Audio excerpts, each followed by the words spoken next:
What is going on, everybody? Welcome to the BizDad podcast recap episode for this week. We're going to be talking about running a business this week. So you're going to listen to a bunch of recaps, a bunch of people talking about how they run their business, different things inside of their business. So please listen intently, take some notes, run back to the episode if you find something that strikes you that you just want to watch the full thing. We have some amazing guests with incredibly successful businesses, very insightful business acumen. So please jump back and listen to the full episode if you see something that really strikes you. But subscribe, all of that stuff. Keep listening to these recap episodes that we have for the month of December. But have a very Merry Christmas and a Happy New Year. We'll see you all in the next year. Today, I am stoked to talk to a fellow pilot, a fellow dad, Brett Harmeling. I'm very interested at the moment in the flying side of the house. So tell me a little bit more about that company and what your intention is behind it. Yeah, of course. So at the moment, the company is called BizDad. And so what we're doing as a company is really democratizing access to private aviation. And so there's been a huge transition of people that are starting to fly private more. And so we have created an actual airline where, just imagine Southwest, regional airline, you book a seat on a flight and you get there and it's simple, right? We're doing that for jets. And so we're using the world's safest, most efficient aircraft called the Cirrus SF-50 Vision Jet. Seats 4 adults and 2 kids or 2 dogs, whatever you got, right? And so we're going to create this network. It's called the Small Aircraft Transportation System. NASA actually came out with it about 30 years ago. The reason it wasn't possible to activate was because of machines, right? We didn't have the aircraft that could actually make the plan come to fruition, and they didn't have the technology that would make it efficient. So what we have is both. We have a proprietary technology called Coastal, which uses AI and algorithms to connect our network and make a flying way more efficient. And then we're using the world's safest, most efficient jet. And so between these two things, we have a remarkable business that is radically changing the world of private aviation, from cost to experience. So the hub and spoke system in America, which everyone can agree with, is pretty bad, right? You'd think with advancement of technologies and all the things, like, it would get better. It's actually getting worse. And so we entered the market in the right time, November of 2020, which is COVID. And so we're overwhelmed with demand and still are. And so now we're at a critical stage of our business where we're in our B round, raising to secure 100 more jets to expand on them with a bigger blueprint, essentially. And what's really cool about this is we can take our blueprint and just take it anywhere, like Europe, Dubai, the Caribbean, Puerto Rico. And so we just get people where they're going faster, and we're able to land at 5,400 airports in America versus 37. Yeah, with that jet, it's a beautiful plane. But how did you come up with this, or you or your partner, or however it was, how did this idea come to fruition? Like I said, we took a plan that NASA is like, hey, like the SATS program, the Small Aircraft Transportation System, is going to be the way of the future. We just don't have the aircraft or the technology to make it happen yet, because it's just like too much. You have to envision like 900 to 1,000 of these little jets. You're like, hey, I want to go here. Okay, boom. You go there. The price goes down as the amount of jets that we have increases, because that's how efficient the network is. So it's not like we have more jets, the price goes up. It's like the opposite way. And so we built out this hyper-connected community. Think about like Tesla, Uber of the skies, right? That's what we are. So this SAT system that was created by NASA, how did one of you guys stumble upon it? Or is this something that you guys, like, how did... It was probably sitting on a shelf somewhere, and then somebody was like, oh, this sounds like a great idea. Yeah, so my partner and the founder and CEO of our company, Richard Kane, has been in aviation his whole life and involved with SpaceX intimately and NASA, and helped with airplane designs, technology, operating systems, like you name it. In aviation, you ask a question about a plane, he'll have the answer, like, immediately. And so he's a hyper intelligent genius, quant, and knows numbers and things about technology and aircrafts and laws and regulations. Like, it's a really complicated world. And so after I sold my last tech company, I was speaking at a conference, and that's where I met Richard. He was speaking and saying about the future of travel, and it blew my mind. And so I'm like, after he spoke, I'm like, I'm going to help you do that. I don't know how, but I'm going to help you. Yeah. And here we are today. So now I serve as the chief strategy officer. So his right-hand man opening and expanding to new markets, creating strategic collaborations and partnerships with enterprises, companies, wellness spaces, sports teams, government agencies all across the world. And it's been a really fun project. And we're super enthusiastic about even phase 2 of it, which was we'll start incorporating VTOLs, which is electrical vertical takeoff and landing. And so that'll take you from your driveway to the private airport, no traffic. Wow. And so we're taking the speed of travel from 75 miles an hour to 300 miles. Wow. That's crazy. People. So when you're building something like this, or when you're thinking through something like this, I would venture to guess you didn't have a background in air transportation when you jumped into this. Is that an accurate statement? I was just interested in it because it was a complicated project. And I was like, I love like this, the harder the project, the more I just get excited. I was like, this is right up my alley. And I've had the privilege of flying private for a number of years now, just through networks, relationships, and some of the enterprises that I've worked in. It's a whole other world. You fly private one time, you're like, wow, people do this. Yeah. Like, people actually do this. Yeah. That's cool. Because I'm like, I want to be able to go wherever I want, whenever I want with my family. This is the perfect jet to do it. This is an amazing opportunity to create something that's never been done. So how does one kind of start? There's plenty of people who have ideas, all right? It's one thing to have an idea. It's another thing to put it into action. So how did you go from, okay, I hear this guy's idea, and now you're coming in saying, hey, I'm going to help you put it to action, right? How did that kind of process go? And what were the steps to building something like this that has not really been necessarily done before?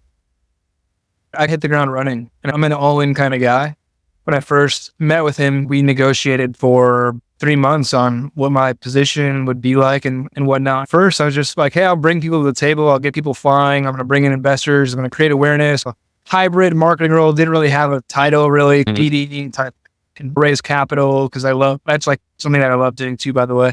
Then I was promoted to CSO because he saw my passion and drive and enthusiasm for, it's not even about the planes, Adam. It's about giving people a different quality and experience of life. We're really an AI company that's mastered by an airline. So we could use any kind of airplanes that we wanted. Yeah. These just happen to be the ones that we're going with because they're the most efficient, safest jets in the world. The only ones that have parachutes. Yeah. And people love that. Yeah. They're sweet little planes. Just for perspective, outside of the whole parachute system and auto land feature, these jets burn between 40 and 80 gallons per hour. Versus 80 gallons an hour, which is like its closest competitor. So it's not even close. All the little details, like we only need, because of the safety, we only need one pilot instead of 2. We only have one jet engine instead of 2 because of the safety. Yeah. It has active turbulence suppression, so it feels real smooth when you're riding in it because it adjusts for turbulence. That's crazy. We scaled up to 21 jets. Nice. We were overpaying on leases. We were getting as many jets as we could. And to go big, we had to go backwards. And so now we're at 5 jets, maybe 6 out today, actually. And we'll be back up. We'll be actually up to 32 to 36 by the end of this year is the plan, is the target. And are you guys... And then once we get to 15, things start getting really exciting. I know it's not a big number, but that's when things like really start getting good for us. Oh no, 15 is still, that's a lot that you can go all over the place with because they've got a good distance. So do you guys... are you guys finding places strategically throughout? Because I don't know, obviously, how the SAT system works and as far as like the logistics side of it, because it sounds like it's not hub, right? So you'll have jets in various different places. So how does the system actually work? Yep. So just perfectly said, we're just thinking about us like a satellite company with 4 bases or maybe 5 or 6 eventually in America, maybe 10. Right now, our headquarters are in Sanford, Florida, which is like just north of Orlando. Right down the road from me. I'm going to have to go use you guys. Yeah, at least go check it out. We have a beautiful hangar and at least 3 or 4 jets in it, pretty much when they're not flying. And then we have a location in McKinney, Texas. And then we have a location in Las Vegas. And we'll put another location on the West Coast. So we spread out. They're hybrid maintenance facilities, places for the planes to be. And truly think about it being like the Tesla of the skies. Yeah. That's... Our jets are... We can't even meet demand, Adam. If you tried to book a flight right now, you couldn't get one. We're that oversold. That's awesome. And then something that's critical for the business, which is a perfect example of my work, is we activated a very healthy contract with the #1 organ transplant company in America. Okay. And so we are now flying organs to save lives during night legs, which is like awesome because then it's like guaranteed revenue as long as we can do the flights. Yeah. And so we were first right of refusal on all of their organ transplant flights. Which company is it? It's called Buckeye Transplants. Okay.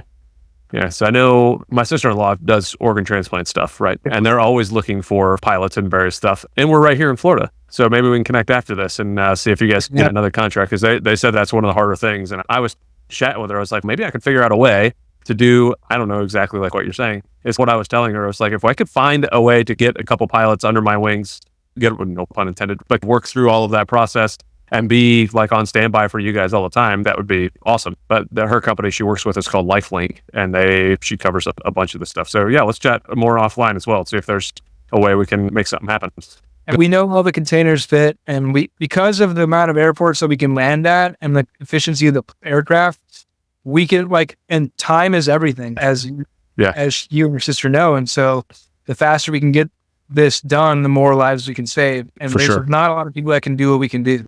Yeah, it's a very niche thing to be able to do that and set up the way they are. No, I love it. Since I fly small planes, this is right up my alley. I love talking aviation and dealing with all of that. So as you're growing this, right, how are you projecting the growth of the company? You've already alluded to it a little bit of you getting yourself to the 15 planes, then up to the 30. So how do you look through this from a strategic lens? And this is just intriguing to me to try to understand how you pull all this off. You have all these home bases. And so if somebody puts in and say, hey, I want to go from here to here, and they plug it in, and then you're like, okay, we'll pick you up at that airport. You guys just send a plane out and go to that airport. So I'm assuming you guys are going to set up in different home bases that are within certain distances of those airports you want to land at. I'm going to pass it over to you. How is the growth of this kind of being projected? Yeah, it's a quite simple strategy actually in terms of growth, because we have access to so many airports. Like, they're unrestricted access. We have the golden ticket, which is our airline operator certificate, which allows us access to 5,400 airports. And Houston to Florida, it's a 3-hour flight. We can do it nonstop. And so that's once you start filling in those gaps, right? Because right now we're heavy on the East Coast, all the way from New York, all the way to Florida, as well as engaging with strategic partnerships with companies like Blade and companies that don't have their AOC that need to use an airline to operate their aircraft. They need the license. We're all about collaboration over competition. I always tell people you can't compete with us because we want you to win too. And so that's the energy that we lead with, because the company that Richard has created is not just an idea. It's a strategic innovation of tools and resources that are being put together to create a remarkable force. Yeah. Our proprietary AI technology, our industry relationships, our client acquisition costs, our retention rate. Most of our customers become jet card holders, meaning we're not a membership model, but they'll buy a jet card because that'll lock in their hourly rate pricing. It's like 100 hours, 420 grand or whatever it is. Instead of, I'm going to book, it's dynamic pricing. It goes up to 6,500. You lock in your rate. Yeah. And so we sell those jet cards to people, to companies, and that's what people usually do after flying with us one time. They're like, okay, I'm doing this. Yeah. Yeah. Or it coming in once here. And so how do people book right now? Do you guys have an app? Is it online, or how does the booking for that type of thing go? Yep. Our app is being redeveloped right now. We even had an article published because Richard's involvement with IBM.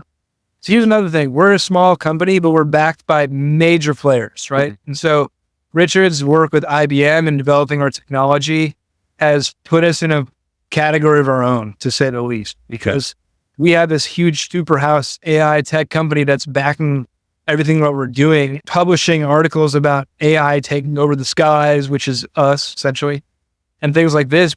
And so all of that stuff is done in the back end using tools that are ours. Okay. Interesting. Yeah, I'm going to have to do a little bit more digging into this one after the call, right? Because I'm rather intrigued by this concept. It's pretty fun. Also go to BizDad&x. Yeah. The whole point is to say, you just put in your website, where you're located, you hit the button, and then you say where you're going to go specifically, and it finds the best and nearest airports to where you are and where you're going. Man, that's really cool. So really good for if you're going to Colorado to a small mountain town, because you can get right in there. Yeah. You know, we have a place in Lake Tahoe. I flew like literally 7-minute drive. The other airport, an hour and 17 minutes. Yeah. Like that's a game changer right there. Tell me a little bit more about your journey in this health and wellness side of the house and what you're doing with that business. So yeah, this idea started a long time ago. And it started with my own healing journey, to be honest. I was put on all these drugs to help heal from like a traumatic brain injury from playing hockey and whatnot. And I started taking all this medication and it just made me feel totally crazy. Mm-hmm. But they're like, this is what you do if this happens. Yeah. To them it was normal. And I was just like, something's not right here. Long story short, I just was like, I ditched all that stuff and I just went completely natural. So I got into functional medicine, using a lot of different types of mushrooms for neurogenesis, neuroplasticity. I started bringing in nootropics, which are things that amplify cognitive functioning of the brain. Mm-hmm.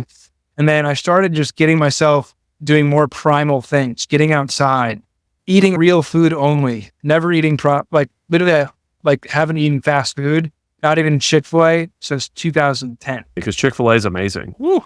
I can understand why though. It would be if there's only actually 2 ingredients, but there's 150 ingredients in a piece of chicken. Yeah. All agreed something's not right.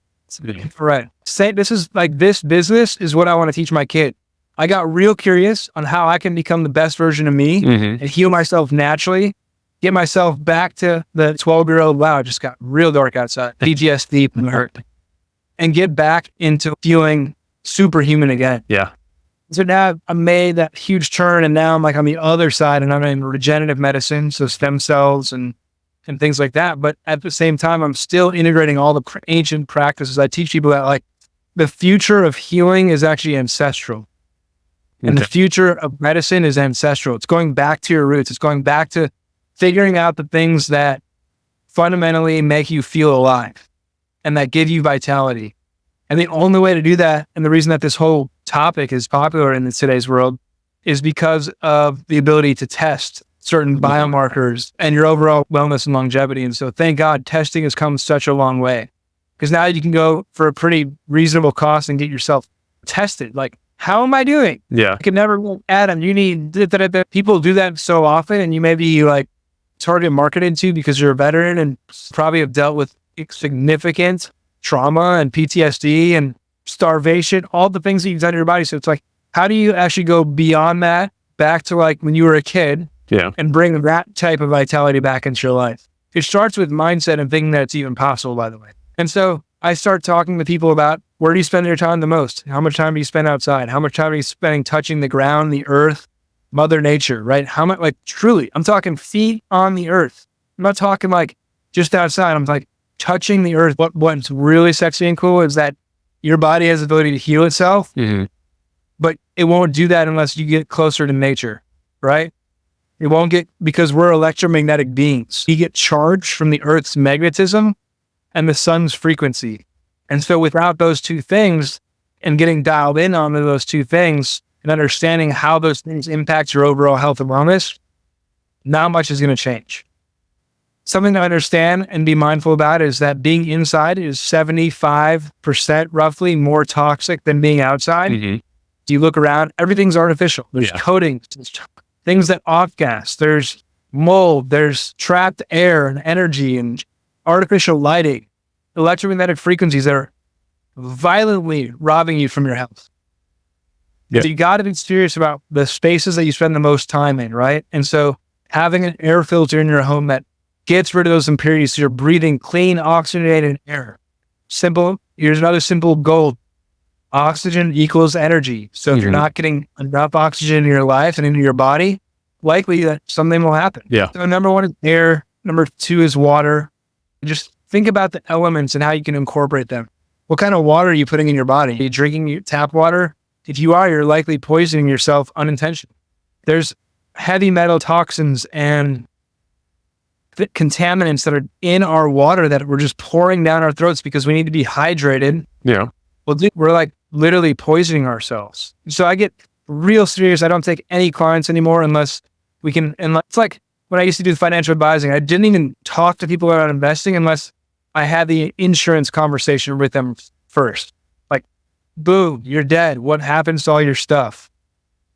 Yeah. If the room got quiet and nobody knew what was going to happen, like I can't talk to you about investing or doing anything sexy with your money until we talk about the tough stuff. Yep. Same thing with health and wellness. Let's just talk about the basics before we start talking about red light therapy or pulse electromagnetic field therapy or stem cells. Let's go back. Let's go way back. And let's get your spaces cleaned up energetically. I am stoked to talk to Dennis Callan. Really looking forward to chatting with him. How did you get into the mortgage business? How did you lead down that path? Yeah, I went to Penn State and I graduated a little after 9/11 with a finance degree. And coming out, I did okay in school. I'm not the greatest student, but came out and put a couple sentences together and got in front of some recruiters and got offers from the big wirehouses and things like that. I'm like, cool, just bring a list of your friends and family and we're going to call them and ask them for money and to invest with you. And I'm like, oh, that sounds horrible. I ended up falling into this local mortgage company, this chop shop up the street. Right as rates were coming down, they were hitting like 6.5 at that point. And went with them and it was crazy. We rode that all the way down into the low 3s, which was crazy. We'd never thought we'd see that again until a couple years ago. But yeah, so it was in there and I was getting paid $250 a loan. And it's crazy to be compared to now owning a brokerage and what that is. And in the fourth month, I set a company record. It was just a call center type thing. And I made $10,000. I thought I was rich. I was like, I'm going to retire now. This is in 1 month, $10,000. This is crazy. And so we went through the ups and downs of that and of my own shop a couple years ago after going through the meltdown and all the craziness of being with a couple different lenders and always running my own branch of a bigger company. You can eventually just pull the trigger and open my own shop a couple years back and hit that right before COVID. And it's been awesome. Nice. Yeah, there was a lot of ups and downs, it seems, inside of your tenure, right? If you're talking like back early 2000s, starting this process, what sort of things did you see on these? There's a lot of people listening right now that probably haven't done much. Maybe they went through 08, maybe if they were really investing back then or had a business back then, but probably not. So like, how did you look at it from an employee perspective and then apply that now to as the broker/owner perspective? What did you learn through those ups and downs that you're now applying in your business? Yeah, you just got to be able to pivot. When I first started, all my relationships were with financial advisors and accountant CPAs because we were riding the refinance wave down. So we were going from 6%, then refinancing. I think I refinanced my in-laws 3 times at that point from 6 and then at 5. And then I think I got them down at 3% at one point. And then that went away and rates started coming back up. So I had to switch to then learning to purchase business. So then all my relationships moved over from, while still maintaining those relationships, you've got to find another source. So then I started going after realtors, and that was my source of business when I really went out on my own. I still rode the people feeding me beats for early in my career. But once I really went out on my own and had own branches of bigger companies, I bet those relationships were important. And yeah, you just had to be comfortable. At one point, I even thought I was going to get my real estate license when things were really slow. I sat for my real estate license or training, never pulled the trigger on it. But I was like, okay, let's get into full-time investing and things like that. But then rates started coming back a little bit. I was like, nah, I can do much better in mortgages and have the real estate on the side. And that worked out. Okay. And when was that you were talking about doing that? So that was probably 2010. Okay. After the meltdown, I thought I was going to become like a full-time real estate investor. And yeah, then mortgages started coming back. I found another niche. I was like, okay, I'm not going to do that. Let's just focus. Yeah, that's the main thing. And there's a lot of money to be made in mortgages, and I'm glad I stayed. Yeah, I think that it goes to the thought process of, you mentioned pivoting, but it wasn't necessarily pivoting out of what your core focus is. You still had a core focus. You just pivoted how you executed within that core focus. So you don't have to go learn a whole new thing and all this stuff. And that's where there were so many people for 2017 to 2000, like now, they were always saying, maybe it's starting to change a little bit now. I think I'm seeing the winds change a little bit now, but quit your W-2. Like, I can't believe you have a W-2. Quit your W-2 and go do all of these investing things and jump ship and do all this stuff.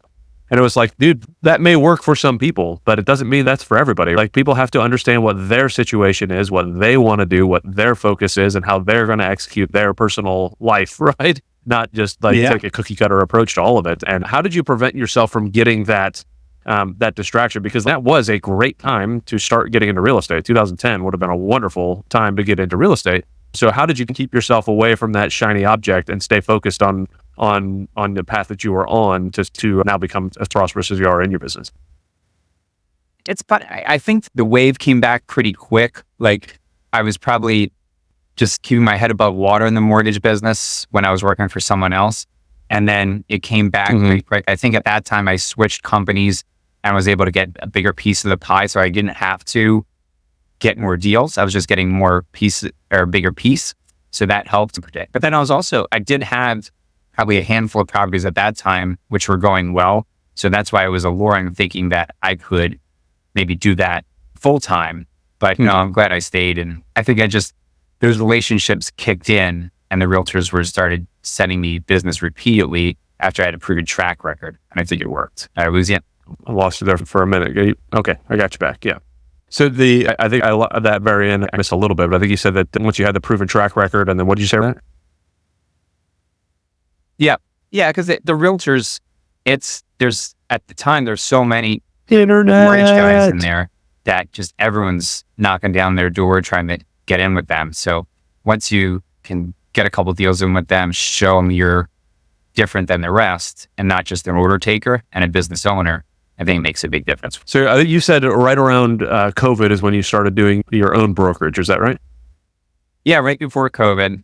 It was crazy. I had gotten divorced and was having a lot of fun, or after I got through it mentally, having a lot of fun out in the dating world and probably partying a little bit too hard and just being out there. And I got into, how did I put off? So again, this whole connection thing of GoBundance and how I ended up here, Bob Wells had invited me. So I met Bob Wells. He was a big Keller Williams guy. And I sat through one of his classes when I first was introduced to those guys. We did a tour of the Eagle Stadium, and Bob was sitting next to me, and he invited me to sit into one of his financial mastery classes that he teaches to a lot of the agents. So I was like, sure, there'll be agents there. This would be great. So during that, he says to me in that class, does this thing where if I offer you $20 and all I want is $1 back, would you do it? And I was like, of course. So he said, well, someone do it. And someone runs him up $1 and he gives him 20. So I can do the same thing in your business or in your personal life, do you think, and guarantee that kind of return, would you do it? And I was like, of course. So he's like, okay, well, I need you to sign up for Tony Robbins' Date with Destiny, or that was UPW. So I did UPW, and that was a game changer for me. Have been thinking about starting the business and going out on my own. I had the initial steps in there, but after that, I just came out, got my whole head around the divorce. Like, okay, just rein this back in, refocus here, and just it was gangbusters after that. So that was that was probably 2 years before COVID. And I did business mastery, and the business was fully up and running probably a year before COVID. And then COVID hit, and obviously we all know what happened with rates and everything. That was just awesome. Yeah. And so did you find that the experience you had in the previous refinance boom that was going on helped you a lot when COVID came around? Because that was another refinance boom that came through strong. I'd never seen anything like this. Yeah. Like, there was just this COVID refinance wave was outrageous. Like, I was just at my desk, just flooding, because my mom would come home, or my mom would come to the house and help with the kids. When it was my day, I'd just help. Shit bin and it's nice to see. Are you going to come out for air? I say, Mom, I can't. I'm just work. It was crazy. I mean, just banged it out and had some big numbers that I never thought would be possible. So yeah, it was fun.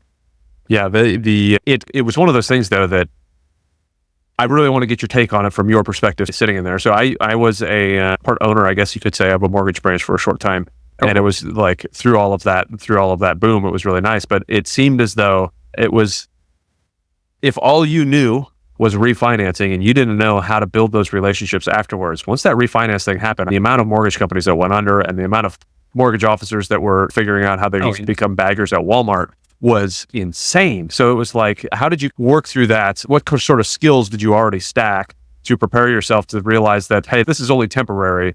Like, in order to keep this afloat after this temporary situation, these are the things I have to do. What sort of skills did you stack to be able to do that? Yeah, no, you had to have all the plates spinning, because you can't let your relationships go with your realtors, because this is a wave and this is going to go away. So it was cool. It's not only doing the refinance, but all those other guys were not calling their realtors. So you could get realtors on the phone, because they're like, hey, we can't get a mortgage guy on the phone these days. They're so busy refinancing. They're not calling us back. So so you wanted to make sure that you're checking with them and having, I think we did some fun like tequila tasting events, like virtually. We sent everyone some tequila and did some virtual tastings that way. Just like different events just to stay top of mind with them. But you had to keep going and make sure you had all those balls in the air at the same time, and not let those relationships drop, because that's the bread and butter. And this refi, which is a lot of icing on top of their cake, but that was pretty fun for a while. But the purchase business is the main business that we know. Okay. We got to stay in front of. Yeah. And that's one of those that, again, knowing your focus on what you're doing in your business and saying, hey, this is what our business is about, and not get lost in the shiny object, because the shiny objects seem to be refinances, and you could make a lot of money off of it, but that's only going to last so long, right? Keeping that core focus on that, because I feel like I've done maybe one or two in the rest year, so I'm waiting for that to come back, that we can add some more properties. You would rather money coming in. But for sure. It's great when it's there. And you never want it to be 90-10 one way. If it's 70 or 60-40 is a normal market of where you should be. Because then those financial advisor relationships, you're still on a finance, and those and the CPAs we always try to stay in front of those guys as well, just our events and things that we like to do. So it's this has just been crazy where we're 90-95% purchased the last couple of years. So those relationships are rock solid. But we could use a little breather here, and hopefully next year he's had to refinance these people, because I've been telling him, hey, we're going to call you in a year. And that year seems to be stretched out. What sort of conversations do you have? What sort of relationship do you make sure that is staying alive to keep that business there, as opposed to somebody going, but this shiny thing over here says I can get 1/4 point off? Luckily for me as a broker, and we're a small shop, so I'm usually pretty competitive, and if I need to, I'll do what I can. Just maybe for the agents, like, dude, just how can you get me this one? I don't want him going with Bank of America or something like that. So I'll do what I can to win it. But I think people actually think that I'm paying the realtor to send me bids. Like, that is that's illegal. Actually, I say illegal. Well, it's funny that people. For us, that's obviously illegal. Realtors are allowed to pay us commissions and things like that, and referral fees. So people probably think that's happening, but we're not in anyone's pocket. They're not in our pockets. It doesn't work that way. So we just want to offer the best rate out there and the best service, and don't work banking hours. So if you need something at a Sunday at 8 o'clock, it's because that offer is due.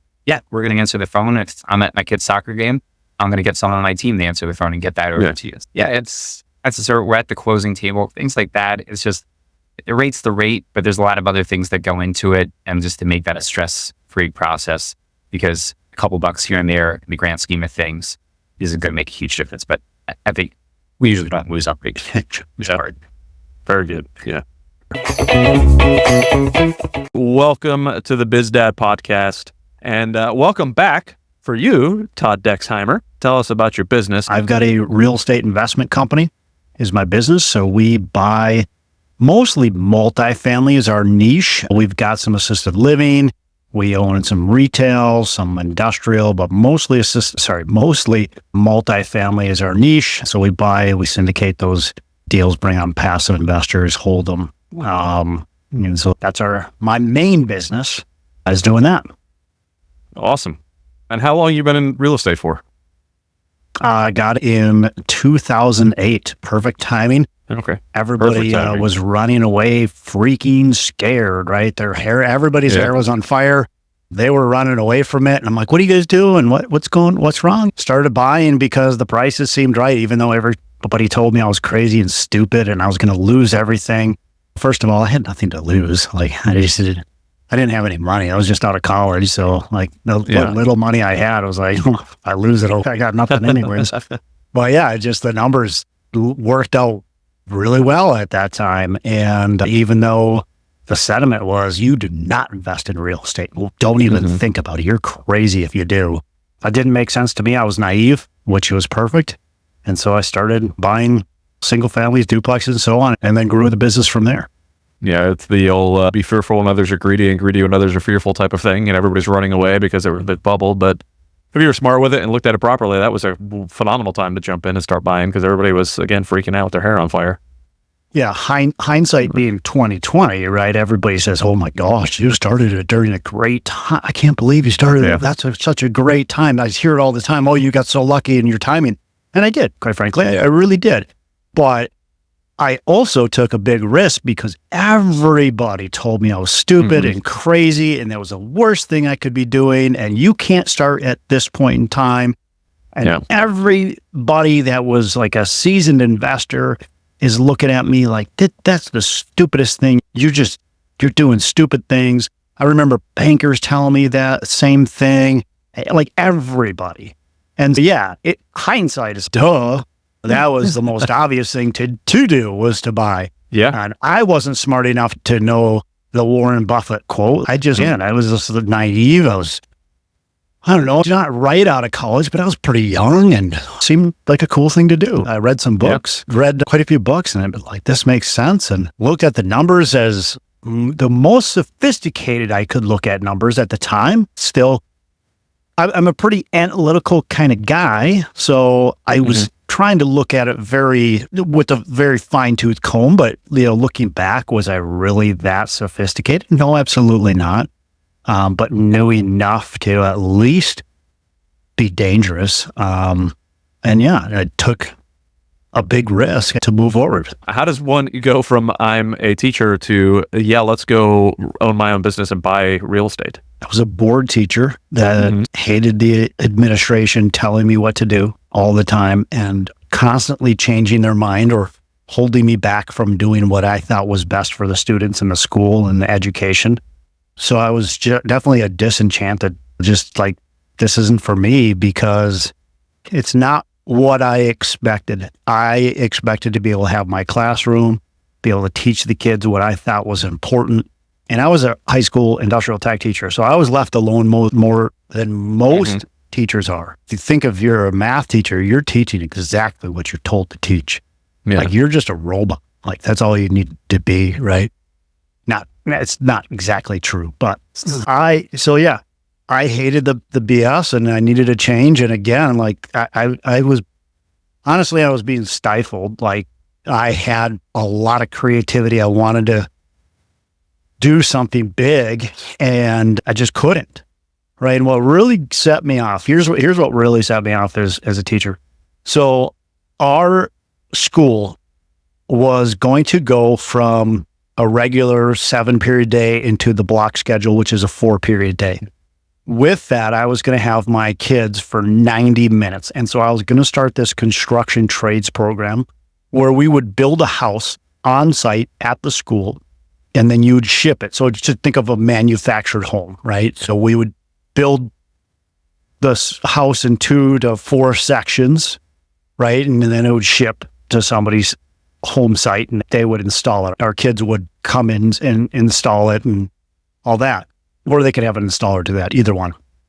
But that's what we were going to do. And so there again, that's my entrepreneurial mind thinking, we can grow this program, we can sell these houses, we can then supply our program with additional funds to do cooler things and all that kind of stuff.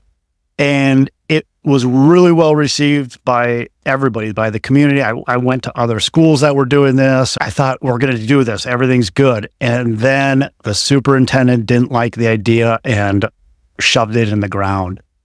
And I was just like, this is ridiculous. Like, can't do this. What a great program that was going to be. And one person decided they didn't like it. And so they shut it down. I'm like, so that was the biggest thing that probably pushed me to go, I got to do something different. And I looked at a lot of different routes. I thought about becoming a doctor. I thought about becoming an architect. There's a lot of things that I thought about doing. And I'm just like, I don't want to do any of these things. And then I started reading these entrepreneur books again. I had been reading them for a while and put them to the side. I started reading them again, and more real estate related ones. And I'm like, that's what I want to do. So it was being fed up and frustrated with the educational system, and then picking up the right book at the right time. You may start 15 businesses. All you need is one to hit, right? All you need is one to do well. Hopefully you only start one or two and they're successful. But the likelihood is, when you look at statistics of business, is that a lot of them are going to fail. You got to push hard and figure out, okay, what did I do that time that didn't work so that I can fix it better for this time? And 100%. press forward. But it is a lot of fun to do those things and face your fears. And it's really challenging and really scary, and really, especially when you have employees and you got the business and you're like, oh my goodness, what happens if I fail at this one? Now I've got people that I have to worry about, other people, not just me. That's not just a skin knee anymore. How do you look at that in your business to go down that route? Like when you're looking at risks and you're looking at your employees, and having employees is not quite the same as having kids, but in a way it is. Like you need to challenge them in different ways. You need to show them how you want things done in different ways and push in these directions. How do you run the business side of the house with that mindset? I think in the business side, and quite frankly on the house side, it comes with starting out with a good, strong culture, that you have specific expectations, you have a great deal of accountability, and you have a culture that is ingrained into your family, into your business. So I think it really starts with that. And then it's the same type of thing with your employees. Look, you have to give people responsibility. You have to allow people to go get outside of their comfort zone. You have to challenge people to take charge and take control, especially people in leadership positions. We give our leadership people a great deal of responsibility, and they almost always step up to that responsibility. And very quickly, you'll find out if they're not meant for leadership because they fold very quickly, or they have to ask too many questions. They can't take charge without full approval. And that's okay for a little bit, right? That's okay for a little bit because they maybe came from a situation where they couldn't do anything on their own, right? They had to get approval. That their previous boss, they had to get everything rubber stamped, and they had to ask 5 times and get a yes every single time before they can move forward. So you have to be a little bit patient with that. But if that person can't get beyond that, they're not the right fit for our culture, at least. We want people to take charge.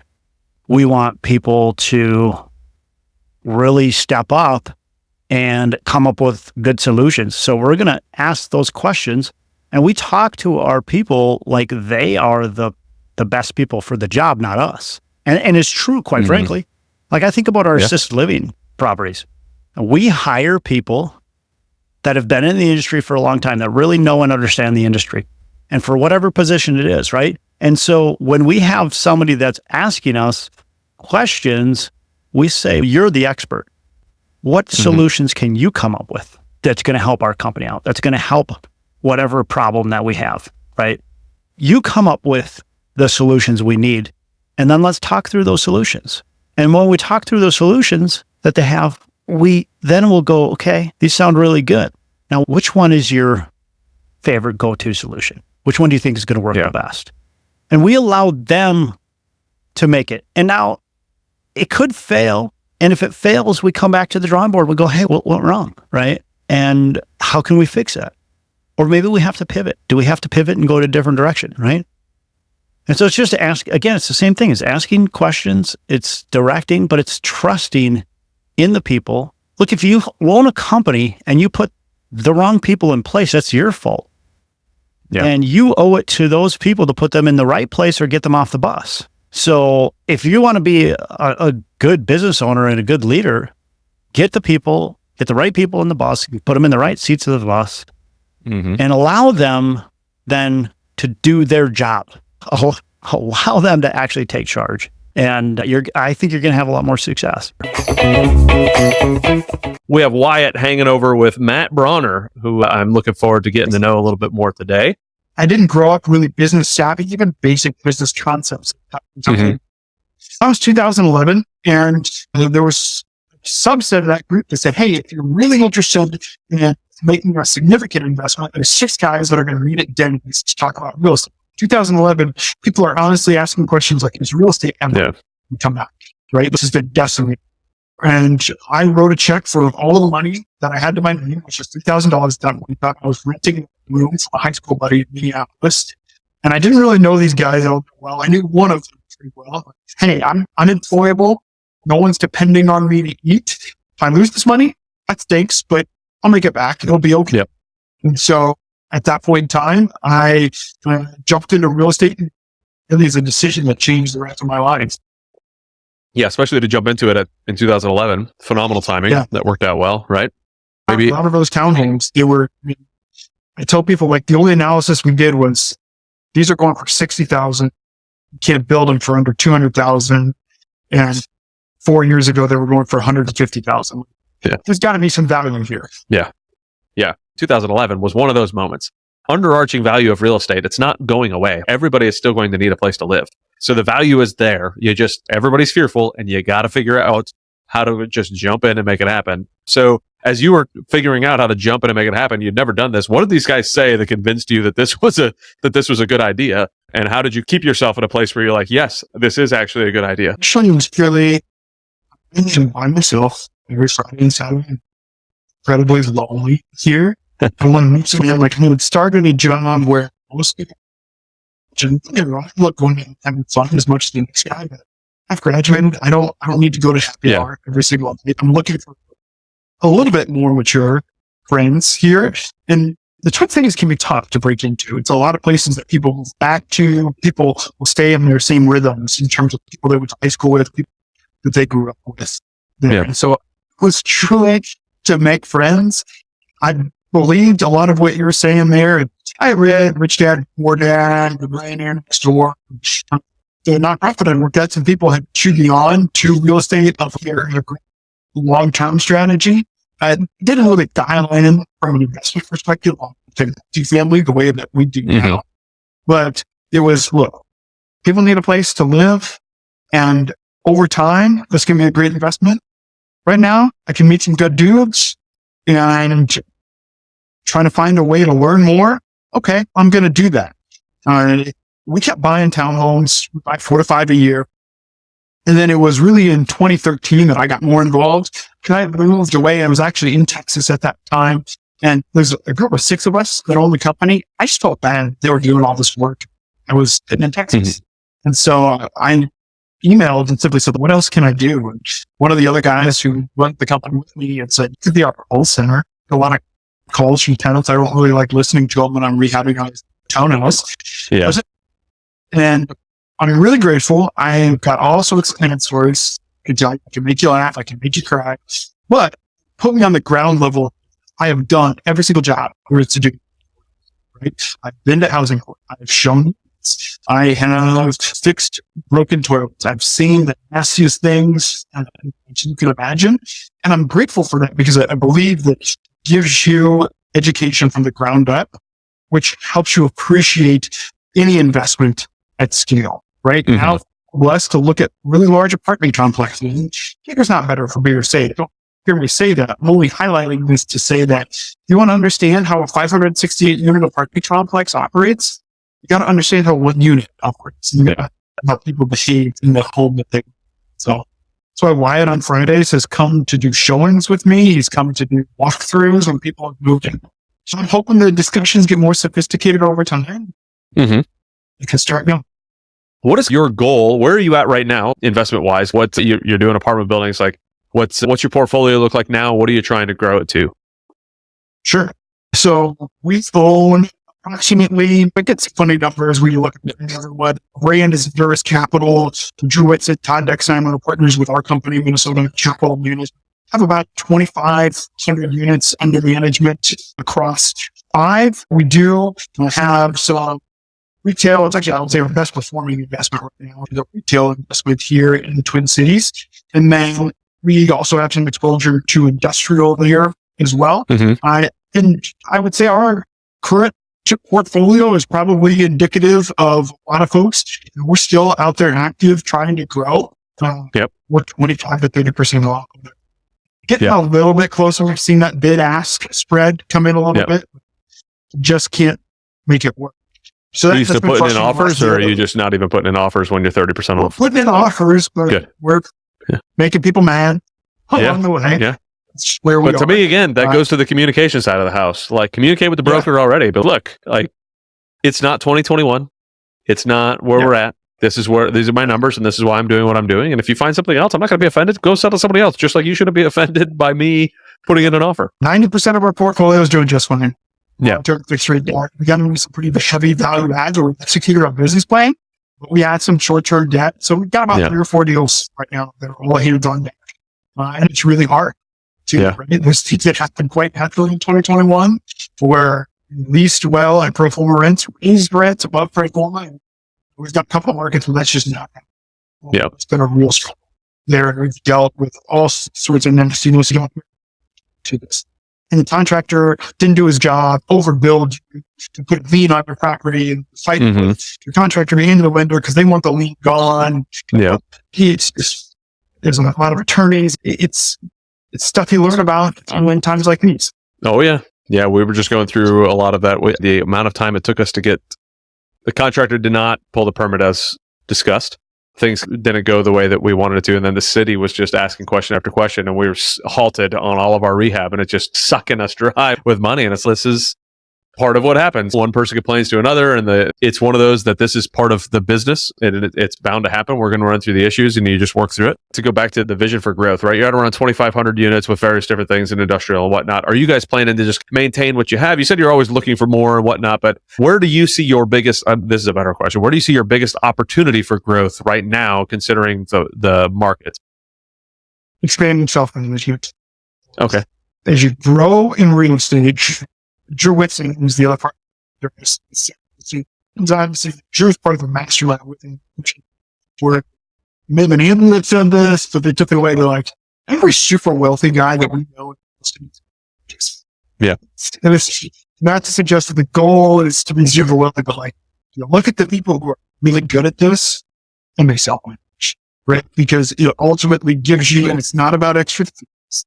It's all about how do I ensure a quality product? And there's a lot of people who work hard at their bringing into them. I'm not, but interests are fundamentally disaligned when you look at what the property needs long-term versus an outside company there. And so what we're trying to do is to grow in density so that we can bring more management in-house. I think what's important for us too is we get excited about growth because it's a greater chance for impact. Right. You bring more people into a company, then I can have an impact on you, can share our values here, and it's a greater opportunity to distill our values across the world. So I don't have a number. I could say, hey, we want to be at X by X date. We probably should, but it's the way we think about things, right? Yeah. I think the downfall about putting a number on things is, one, you feel bad if you don't reach it. But if you hit a market like this, then you're like, oh, I had to adjust it because of this. And then it's okay, I really have to adjust it because of this? Or did I just say that I had to adjust it because of this? And you don't want growth for growth's sake. Growth with intentionality is where you want to be. And right now, you're being intentional about what you want to do is grow on the self-management side.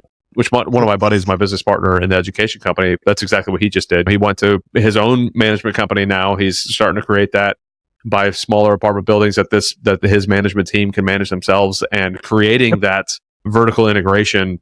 Again, to your point, it's not about getting rid of the 3-4% management fee that we're paying. It's about creating the systems and processes that bring in a quality product every single time across your entire portfolio.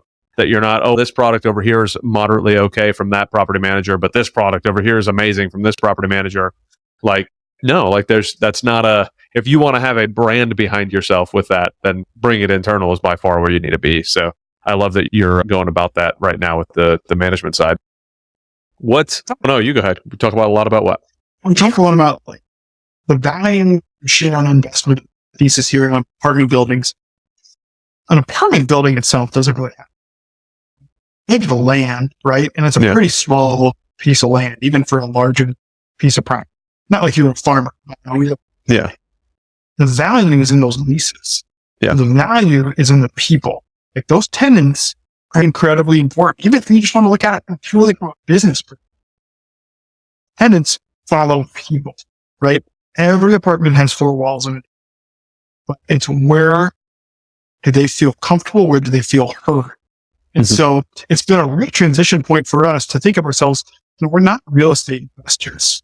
We're business owners. And I have to spend more of my time coaching and directing people to support real estate than I seemingly do actually evaluating real estate, because they're what drive the value. The hard part that I had before was, and I'm curious because I know that you're in two different spots as well, at least two different spots, is I was bouncing around all over the world being in the military. So it was like I bought where it made sense at the time, not necessarily in one spot. And when you're trying to vertically integrate, it makes a lot more sense to be pretty local with each other. So how are you managing you said the Southeast as well as up where you're at in Minnesota. So how are you managing building self-management across those two arenas? Southeast.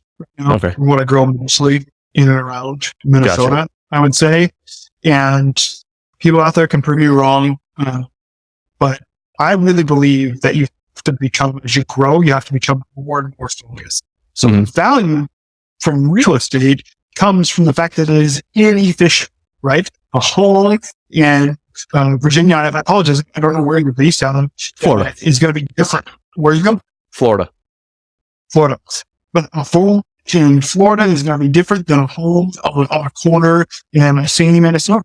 And so it's your ability to take advantage of that is where you can create value. You can only see that if you are hyper focused, because real estate is hyper there. And so it is your ability to be present.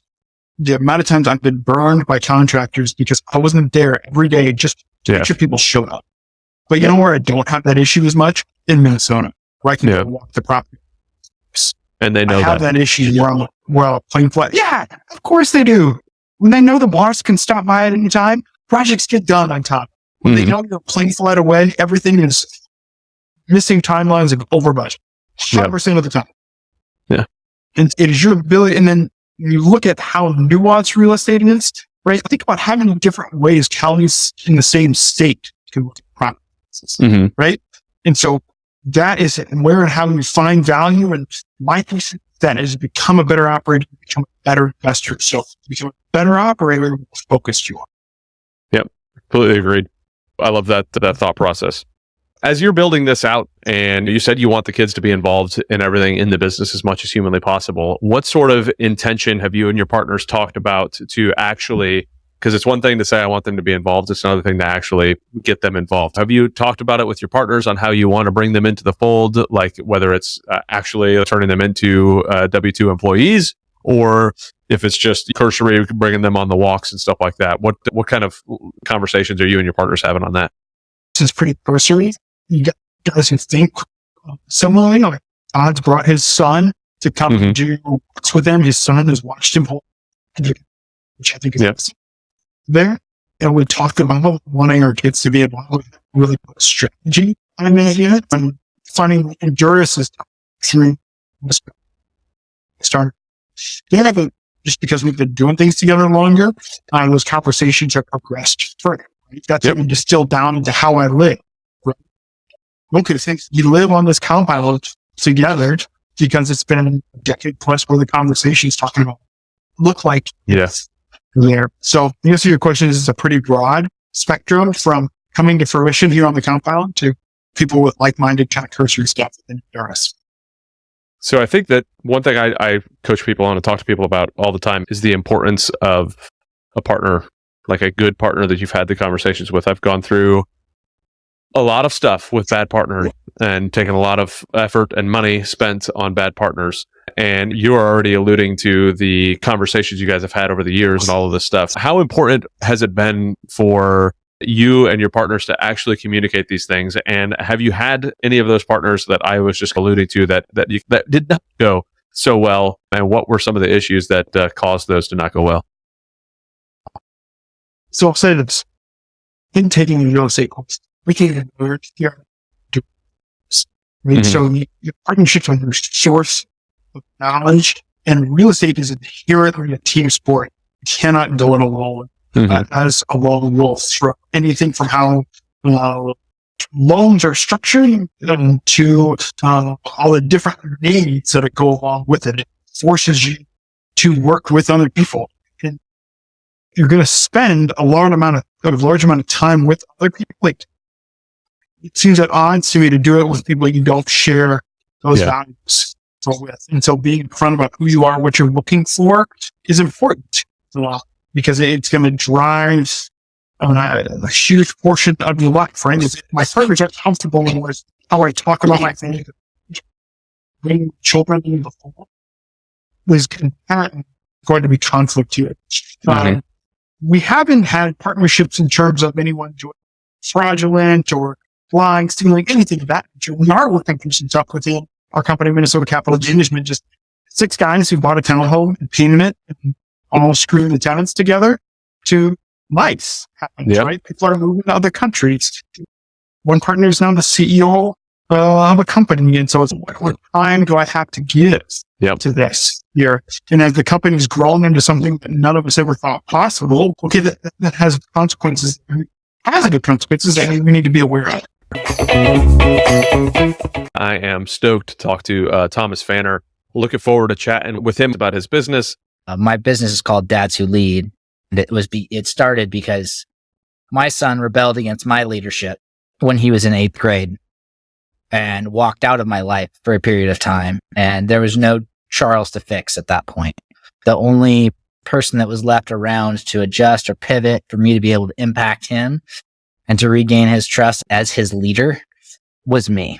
And so with Dads Who Lead, we help dads amplify their leadership so they can be the trusted and revered leader of their home.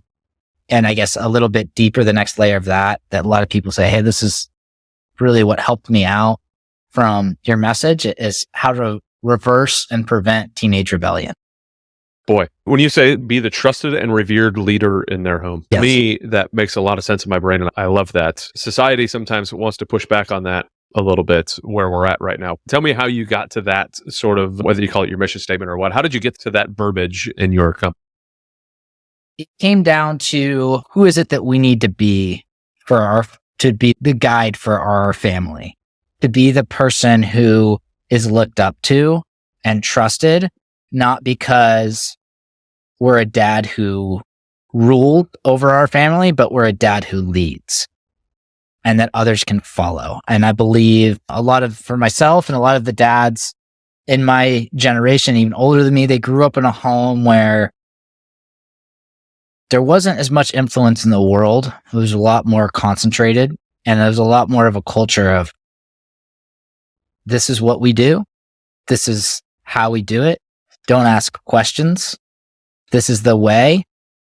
And there was no flexibility to lead or choose to lead or choose to follow or not to follow. It was just like, you will do this because I'm in charge. And I wanted to create a different culture and impact within my home.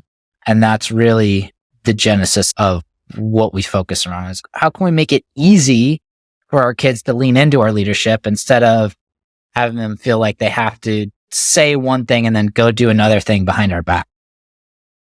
Okay. I love that. Yeah. Being much more of a leader instead of a director. And there's only so much pushing that we can do. Eventually somebody's got to make their own path. And it sounds like it was 8th grade for Charles. So you obviously have had an experience in your life that led you to say, hey, I want to encourage other dads to live with a purpose and to lead with a purpose. So how did you parlay your experiences into a business? It was essentially when I was leaving Eugene. I had the retreat program that I was running. And I was actually starting to already pick up because I had a great coach myself, picking up some coaching clients of dads who wanted to improve their leadership and using the principles that I was doing to get Charles back. It was like, okay, I can either continue on the path that I'm on, grow this business, or substitute teach when I move there. And that was like, I really don't want to substitute teach. That sounds terrible. So we went in on the business, which it has not been like, it would have been an easier choice to substitute teach, save some debt and putting resources into the business and learning. The whole game of running a business is completely different than teaching. So it was not just an easy transition by any means. Wait, starting a business isn't easy? Whatever do you mean? I don't understand the amount of effort and things that you're not even thinking about when you're starting a business that come into play that you're like, holy gracious, I had no clue that this was actually a thing. I just didn't understand. But when you went back and you decided to do this and you were starting to build it all out, like, what did it look like to you? What was you said that you want your kids to have that direction and where they're going. What was your direction? What was your goal as you said, hey, we're moving back over here. I don't want to substitute teach. I want to build this business. This is what it's going to look like. What were you driving towards?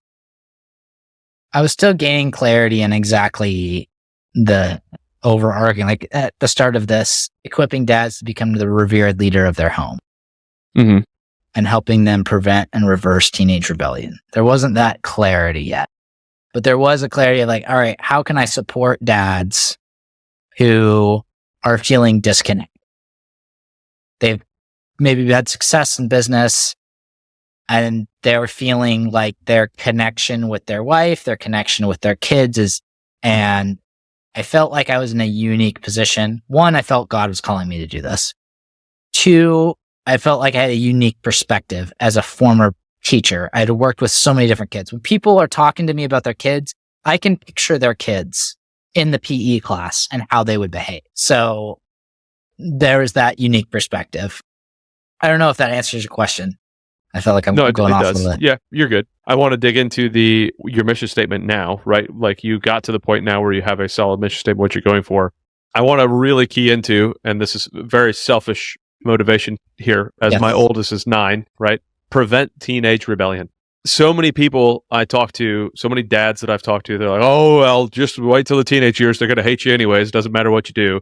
And I think to myself, what a defeatist, terrible attitude. Like but then I look at it and go, I haven't been there. So is that defeatist or is that realistic?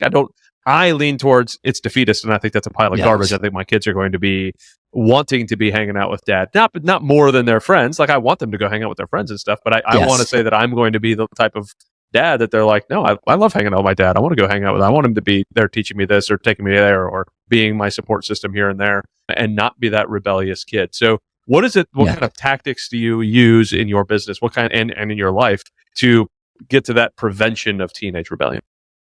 We have to understand what causes rebellion. I believe that's where most people go off the edge. They don't even understand when it's starting.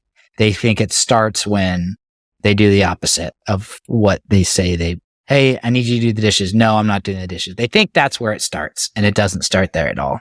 So box theory says that. So box theory is a very important principle in Dads Who Lead. So I'm going to share with y'all about that. If you were in school, Adam, and you remember sitting in class and maybe it was a 75-minute class and the clock's ticking down at the last 2-3 minutes before the bell rings, what do people start to do? Oh, they're already putting their stuff away, shuffling, getting ready to roll out, not paying attention to anything going on. Yeah. And then as soon as that bell rings, what happens? They're already up and out. Everything's already packed. They're prepped. They're out the door. They're out the door. So we use that as an analogy. And the longer this is in place, the more extreme this is. So I saw this as a teacher right before lunch. This was even more so. There's a longer build up. They've had 3 or 4 classes and they're even running even faster to get to the cafeteria and their friends and everything else they're looking for. And in the school year, on the school day, it's the same. And then in the school year, it's complete anarchy. They're pulling fire alarms. They're throwing papers in the air. They're getting in fight. Like it's a crazy day. The longer the resistance has been in place and the more restrictive it's been, the faster and harder they're going to push back against it. So basically that's what box theory is. When people feel like they're put into a box, they're going to push back with tremendous opposition. So we need to identify where in our relationship with our kids we're putting them into a box. And if we become a dad who is associated with rules and expectations and not growth, we will be seen as a police officer. And nobody wants to spend time with police officers because you're just holding a standard. Let me see I know there's typically a cop here. Maybe I'll take a different route because then I can go a little faster and not have to worry about it. That's where a lot of things can start to derail. So the next question is, great, how do I hold expectations for my kids if I don't put them in parameters? And so then we talk about the spheres of independence. So like you asked the question, we're going to go into it, if that's cool. Yeah. No, love it. Yeah. So the spheres of independence. So if you think as opposed to a box, you put your kid's name down. So you write your 9-year-old's name down in a circle. And that circle is what he or she is capable of doing right now. It doesn't matter what the activity is. I use the example of my son was in 6th grade. Going into 5th to 6th grade, he knew how to ride a bike, but he didn't know all the traffic signals, didn't know how to get around town. Mm-hmm. So I was like, okay, Charles' skill set is here. I don't want to have to drive him to school and back every single day. I need him to be here.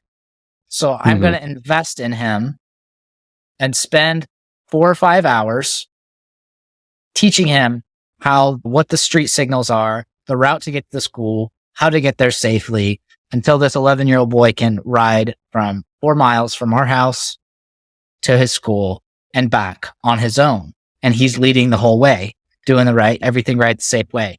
Okay, now he has the skill set. Now I've transformed this dichotomy of my dad's putting me, I'm going to use my phone because it's basically like a square. My dad's putting me in a box.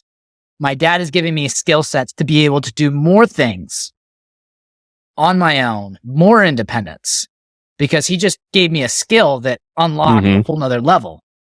So when you're the dad that's unlocking skills and helping your kids develop and guide them, they see it, even if it's a similar expectation. They see your expectations and your standard of excellence in your home as at the subconscious level. This is helping me grow. They don't think about that's what happens when they see your name pop up on the phone and they see your picture. They're going to have an instant reaction.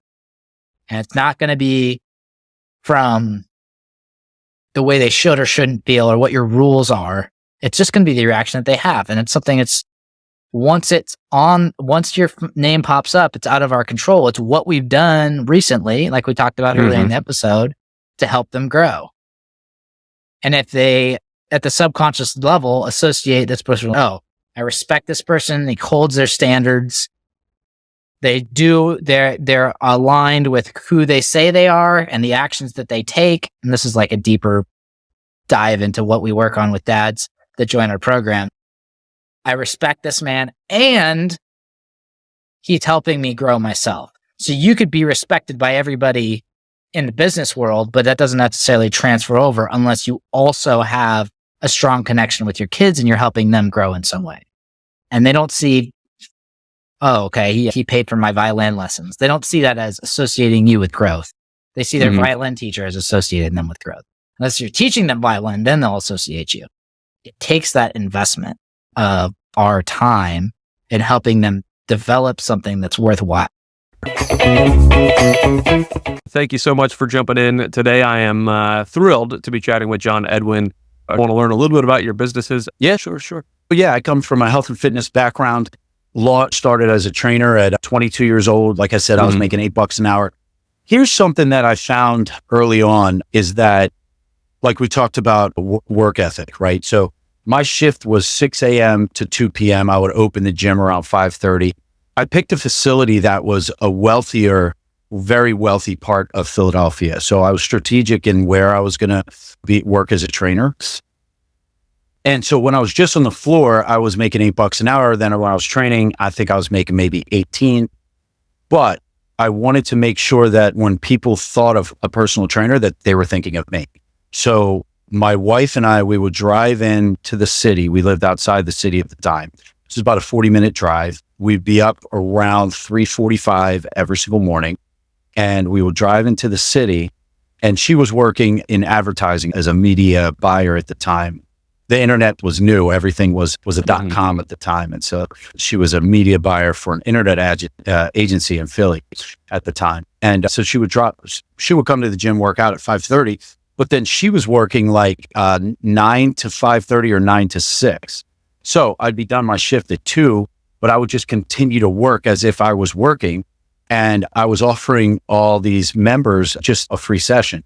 So all of a sudden, almost overnight, I was super busy. I was on the floor all the time. And as I was offering these free sessions, I was picking them up as clients. So within that first year, I was one of the top trainers on the East Coast. Second year, I was blowing it out of the water.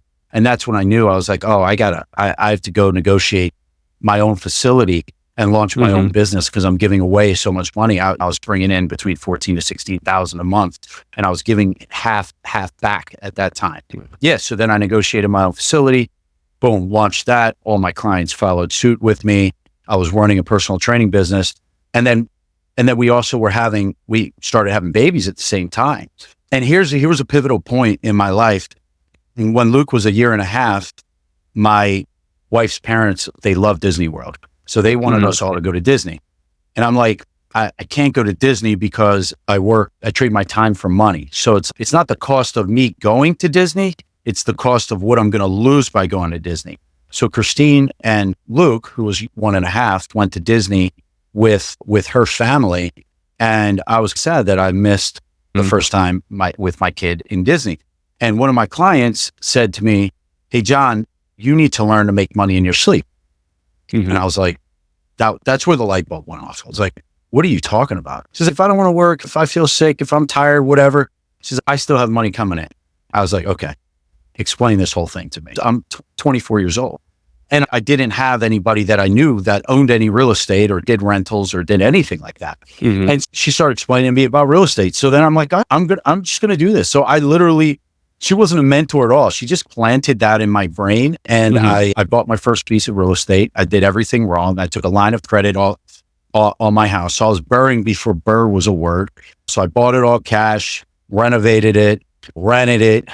Once it was seasoned, I refied it. Now everybody knows burring. I didn't even know burr was a burr. I just was like, this is the only way I can actually do it. So when I got my money back, I bought another one after a year of doing everything wrong, and then bought another one. And then I was like, oh, this is cool. And then I started flipping. So I was still running my personal training business and then moonlighting and flipping with construction crews and stuff like that.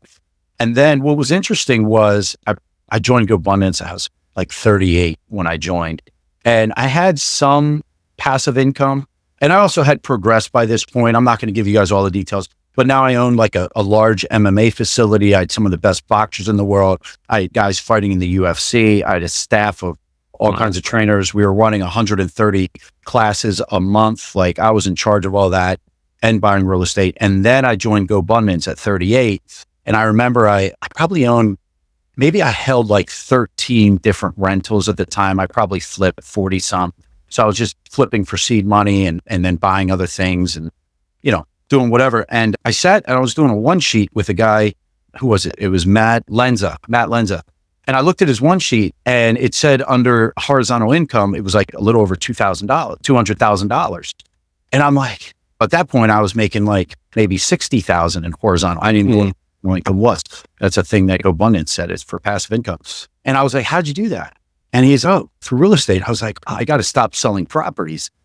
I got to start holding properties. It took me about 5 years. So now our passive is well over 300, 400, 500,000 just holding properties. But that is the power of real estate. And then once COVID hit and my gym shut down, my wife and I just kept buying real estate. And now we're also into land development, where I'm a managing partner of some very large parcels of land. And so we take them through the entitlement process and sell to end users. And I'm working with Josh McCallan on his executive team.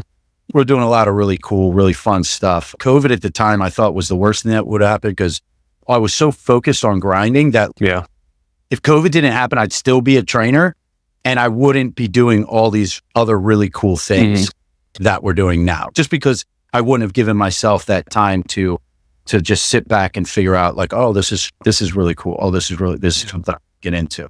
It was tough in the moment, but it was such a blessing in the long run. And I think that it says a lot that you heard something, right, from this client and decided, wow, I need to change something. Because it took me a long time. Like I tell people all the time, and it's one of the reasons I ask about people's background and like where do you come from? Because one of the books I really recommend to a lot of people is Secrets of the Millionaire Mind, like just to try to think through how you think about money and why you think about it that way. And it can be applied in various numbers of ways throughout your life. And like, why you think about politics the way you do, why you think about any number of things the way you do. Just instead of thinking about it from money, look at it from any perspective. But so we've all built this wireframe in our brain, and until somebody comes through and tears the wireframe apart and you rebuild it, you don't know that you're looking at it through a specific wireframe. So you hear from this client, like, you need to make money while you're sleeping, and you're like, that doesn't even make sense. That's the process of breaking down that wireframe. Obviously, somebody stepped in to help you build a wireframe to begin with, but did you already have a bit of an entrepreneurial spirit, like a bit of I want to build something spirit? Because you went into gym and to working for somebody in a gym to then creating your own thing. Like, how did you get to the creation of your own thing? Did you already know at some point that was going to be the path, or was there something else that came in and interrupted that? Yeah, I had already had that in my mind. I just knew I had to build a following. So once I had a following of people, I already had in my mind a vision of where I was going to go. And I actually had planned on opening a facility and then opening another facility and opening up another facility and creating like a large gym network. But it was interesting when I was running the MMA facility, Strength Academy, it just became really apparent to me. And it could have just been the quote unquote fight game. And although that, like, our gym was amazing, like, people still years later come up to me like, oh man, that was the most magical, coolest place I've ever been a part of, because we created an amazing culture and it was very community oriented. But at the same time, I'm like, when I was going through it, I'm like, there's got to be a better way. I can build wealth much faster and scale quicker than this, because there was, like, literally when you own the place, you're in charge of it all. So even though I have 16 other boxing and strength conditioning coaches, it's, dude, if somebody shows up late for a class and there's 30 people waiting, I'm getting text messages and phone calls. And I remember one time I was at the Phillies game and I'm getting phone calls and text. I was like, I think that's it. I can't keep scaling. And I was making good money. I was making about $250,000 a year net myself. But at the same time, I'm just like, I think real estate is a better bet. And then we kept scaling, and now we're doing a lot of other things in the real estate space, not just buying properties. But yeah, it's been a blessing, man. Yeah, I've always had that mindset of having a larger vision of just than where I was at the time. Where do you think you picked that up from? When do you think that came to fruition in you? Do you remember that, like, back when you were in like elementary and junior high and high school, or is that something you picked up later on? I think it was more through when I got into selling Cutco when I was 18, and I really enjoyed working with people and sales. And then when I ran a branch office for the company and I started getting into like self-help books, and at that time there was a bunch of tapes. I was listening to Zig Ziglar all the time. I was listening to Brian Tracy. I was old school. I was listening to Earl Nightingale, and I was just constant on repeat. And I just let my car be a rolling university at all times. But now we can get on our cell phones and do the audibles. But back then, I just had tape after tape repeat on how to win friends and influence people. That was one of the tapes here. I must have listened to that 20 different times. And I was just constantly, my mind was constantly going and going. And I knew when the time was right, I would be ready. Relationships are very much like a diet for your brain. And who you're hanging out with will affect how you think. And I had to come to a place over the last couple of years where I'm like, is this friendship or is this relationship a one-way street or a two-way street? And if I answered it was a one-way street and I was the one keeping the relationship alive and I was the positive one. And listen, life, like any relationship, is a give and take. There's times where I'm taking in my marriage and there's times where I'm giving, and friendships. But if it's always like you giving, then that relationship is toxic. And like I said, like any other diet, you have to eliminate these types of things and free up that brain space to allow yourself to be creative and also be grateful in your life, right? I think gratitude is a huge thing. Almost every morning, one of the rhythms that Christine and I have put into our life over the last, probably started about 6 years ago, is we do a gratitude journal in the morning where we just write down 3 to 5 things that we're grateful for, and then 3 to 5 things that will make today great. And then I write down just like a little affirmation on the day. And that kind of sets my tone. I also do Wim Hof breath work in the morning. I find that gives me a lot of clarity. I was doing cold showers for a while. One day I just literally stopped, but I was doing them every day for months and months. And one day I was like, I don't want to get in a cold shower today. And I just stopped doing it. But the breath work, I've been doing breath work for almost 4 straight years, probably 4 straight years, almost every single day. And then the gratitude journal is about 6, 7 years. And I've found that those types of things tend to set your mindset on the day. And people say, if you win the morning, you win the day. I am super excited to chat with Darren Light, a good buddy of mine, a business partner of mine on our very first apartment deal, our large deal. I'm in my early 40s at that point, knew that I did not want to work for another person for the rest of my life, and had what I would consider somewhat of an entrepreneurial spirit. I went through a couple of those, totally wasting time and money. Finally, when I turned to real estate, actually at the whim of a friend, we went to a guru seminar here in Knoxville, Tennessee, where I live a little bit north of there currently.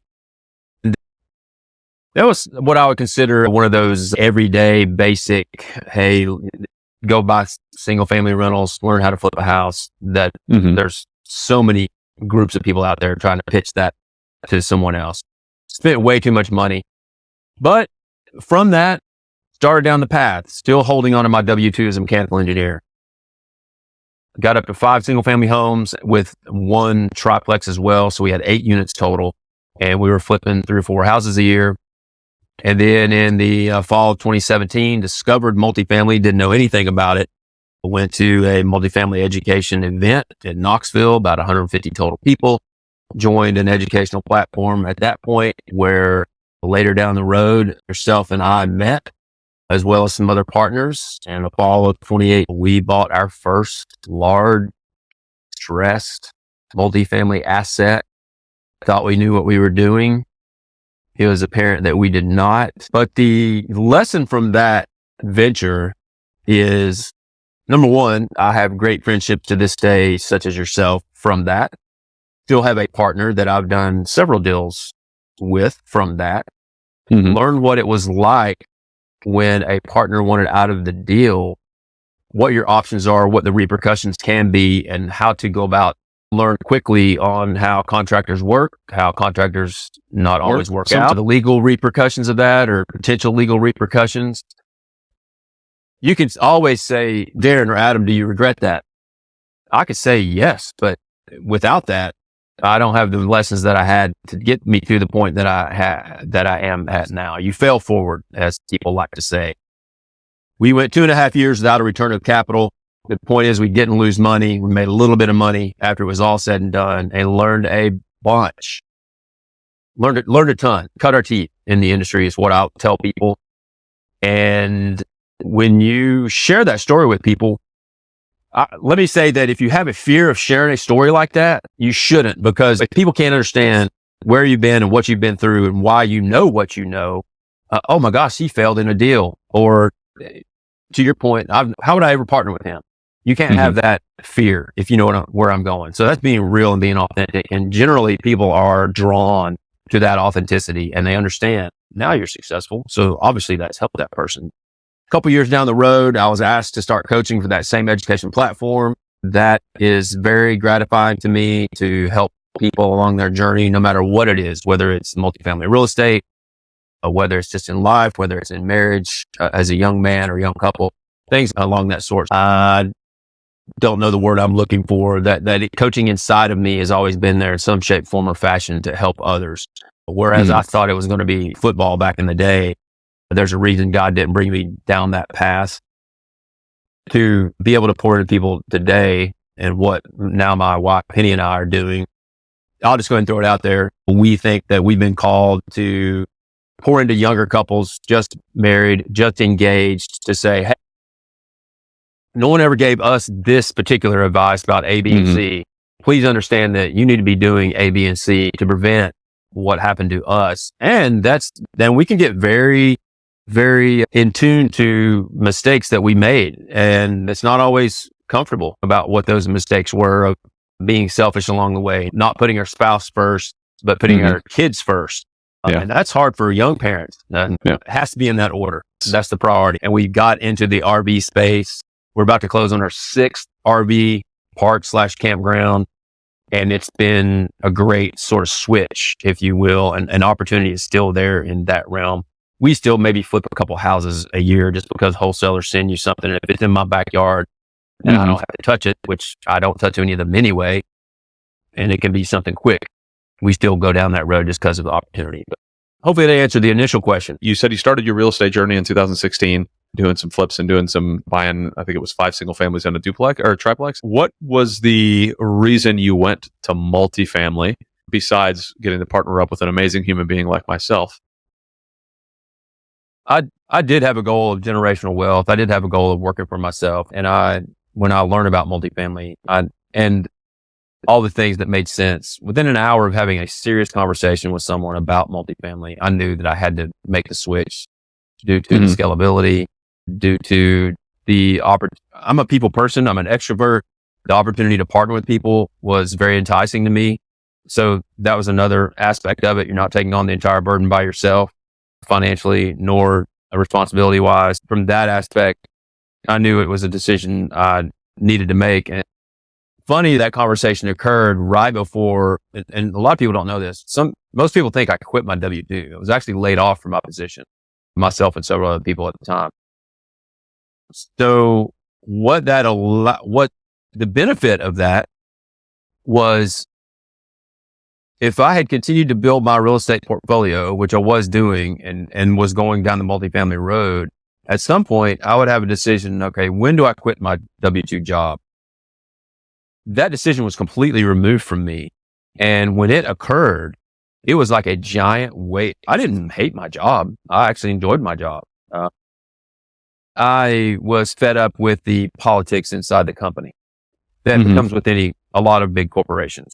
I enjoyed what I did, and I enjoyed the relationships I had with the good people that I knew I could depend on. So when that occurred, that decision was removed from me. I did not have to make that decision. And I cashed in my 401. I sold all my stock options. I took everything I had and threw it in multifamily. People might say, why didn't you roll over your 401 to a self-directed IRA? I didn't know that existed. I had a plan. I was in a hurry. Now I know that I can't use those proceeds like I can from just my regular 401 or any other vehicle.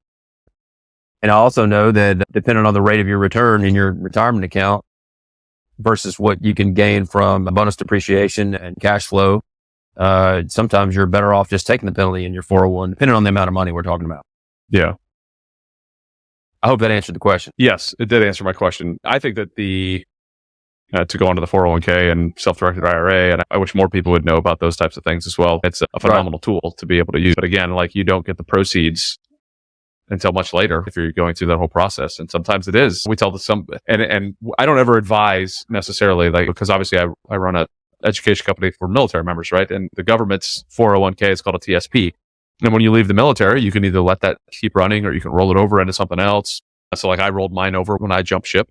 It's one of those that sometimes it is better to take the penalty. What's your plan? What is your plan for the future? Where are you trying to go? Maybe it is better you take the penalty and invest in something you already have an option to invest in right now that you want to be involved in. Because if you do it and you're self-directed, you can't.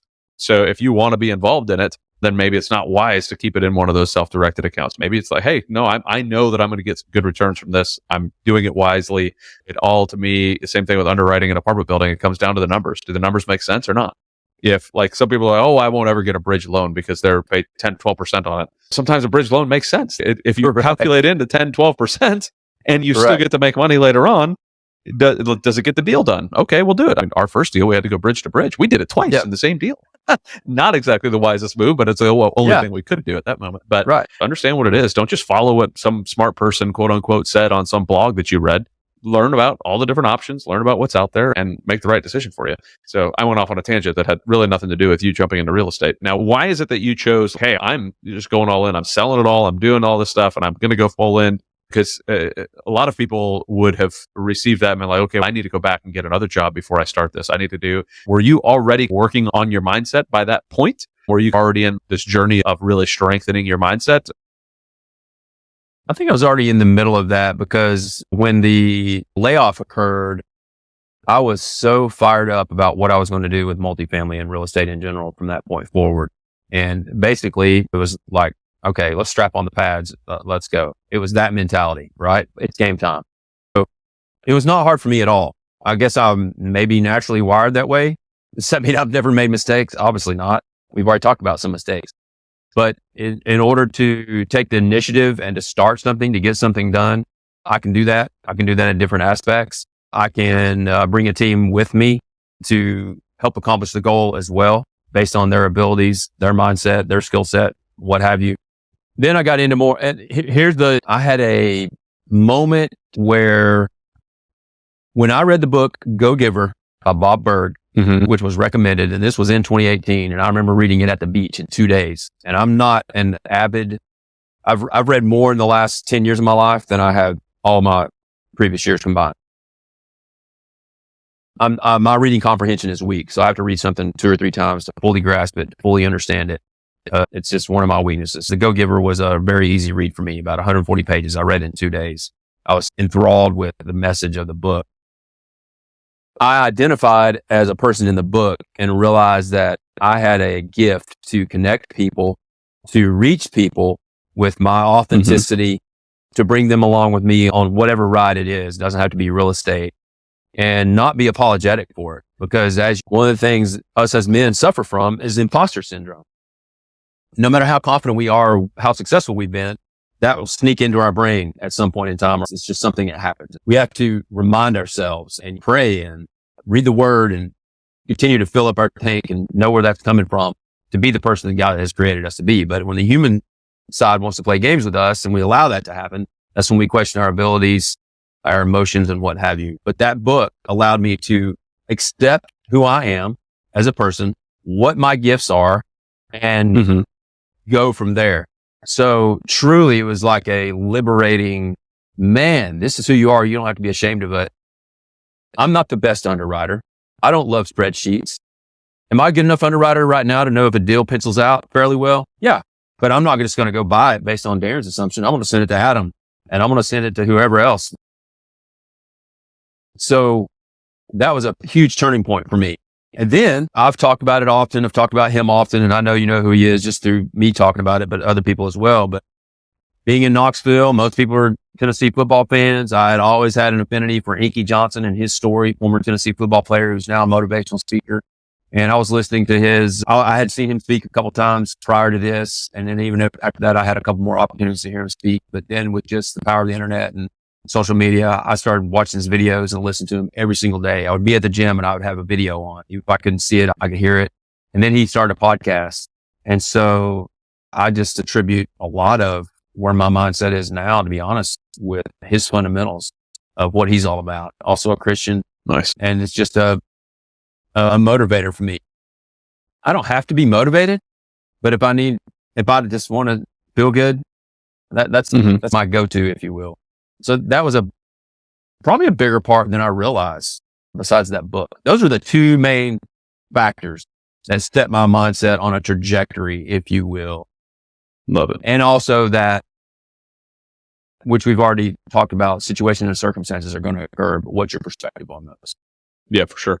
And I think that was one thing that we had to work through a lot with that first deal is situations and circumstances are going to occur. What are you going to do? And I tell people all the time, I said, we had almost everything can go wrong with this deal. Wrong, from having to remove a partner to contractors walking out on us to our entire business plan completely folding, every single tenant like getting evicted at the same time, because I swear they like got into a committee and they were like, they can't kick us all out. Let's just all stop paying. And it was like, you gotta be kidding me.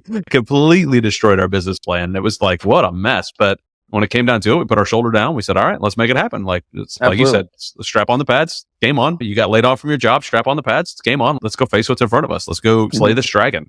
And we had to do the same thing in our deals. I tell people all the time about that first deal. I'm like, look, it's one of those deals that you either run as far away from real estate as you possibly can and never touch it again, or you realize, dude, if I can do that, I can do anything in this game. And thankfully, you and I were both already in multiple deals after that. We're already in it now. We might as well use the education that we got.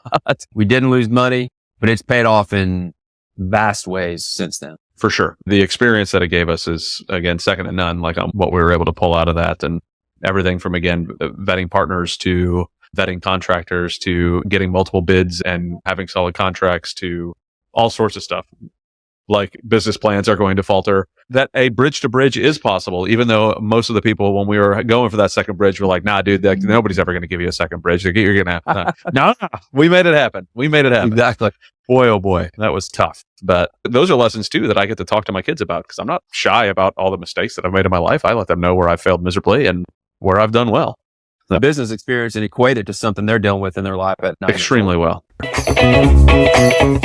I am super excited to talk to another GoBundance brother, Lance Knaub. Lance, if you can, go ahead and tell us about your business. Okay, sure. So Jody and I are both physical therapists. And when I graduated in 1998, I worked for a few years, didn't think I had an entrepreneurial bone in my body.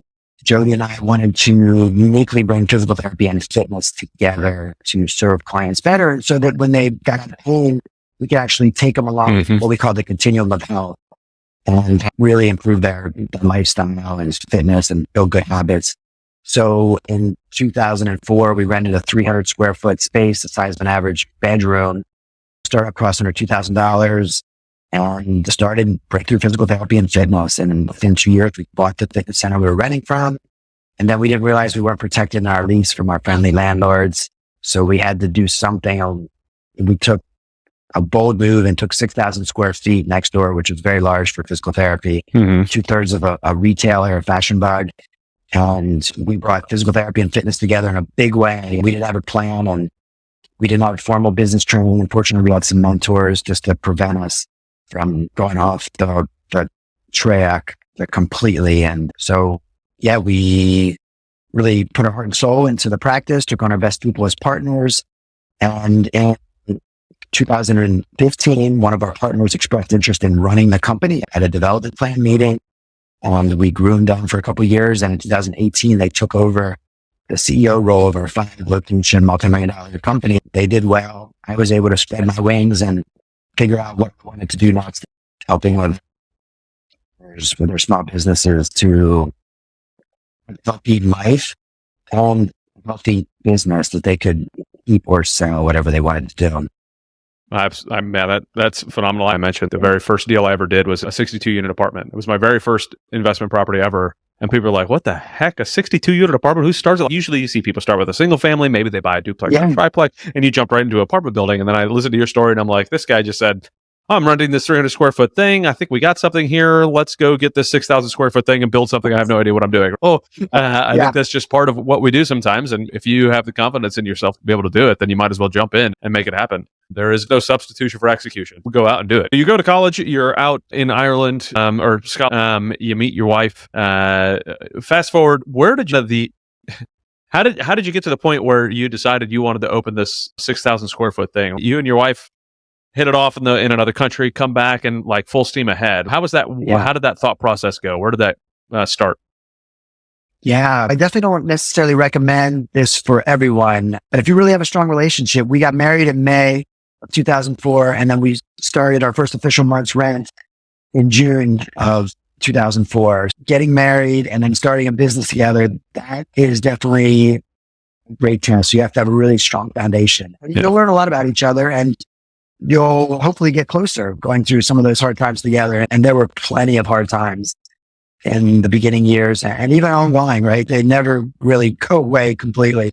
Jody was in New York for 6 months and the position ended. So she came to Southern New Jersey, and I worked in brain injury for a year. And then I realized I really liked orthopedics and sports medicine. So I went into that for a couple of years and was just mastering my craft, did my doctorate in physical therapy, got board certified in orthopedics. Just wanted to be the best that I possibly could. Jody was doing the same, just really mastering her craft. And then we had that entrepreneurial itch rising up. And Jody, more than me, her mom and stepdad both had practices, physical therapy and dermatology. So for her, she's seen it. And she grew up like doing hot packs and cold packs in her mom's practice and cleaning and all the things. So she definitely had more background. For me, it was a bigger leap. And it was really scary to do that. But we went for it. And fortunately, with some good guidance, it worked. We took the plunge and didn't have a plan in place, everything that I recommend. And after 6 months, Jody left the Veterans Hospital. So we had our entire household dependent on a new business that was a year and a half, or definitely a combination of fearlessness and a little bit of probably recklessness mixed in there. How far into it before you guys opened your second shop? Yeah, good question. It wasn't that long. Probably either somewhere in year 2. Okay. Maybe the beginning of year 3, but it wasn't that long. Pretty exciting. We had one of our old spot at Rutgers Doctor of Physical Therapy program. Kevin Schnitzer was one of the best students. He wanted to come to his internship with us, his final internship, which was a major compliment. And then he wanted to join us. And that was part of our secret sauce, just really having this world-class interns come and us developing them as people and as great physical therapists. And then having them join the team if it was a good fit. So Todd joined the team. He was a student when we had Sage. He was just this world. He won every award, graduating class. He was looking to expand and learn new skills. And there was an opportunity at a new location that a physician had told us about where they were already there and they wanted us to come. And Jody and I got it started just for a month or so. And then less than 2 or 3 years out of school to start a new office. So we had a third location and Jody gone through some health challenges while she was pregnant with our son, Aspen. And after Aspen, she definitely came back and treated less. And so I don't want to jump ahead of you, but the au pair thing, I know very clearly that we had 3 offices and it was 2011 when we had the third office, and that's when we had Sierra.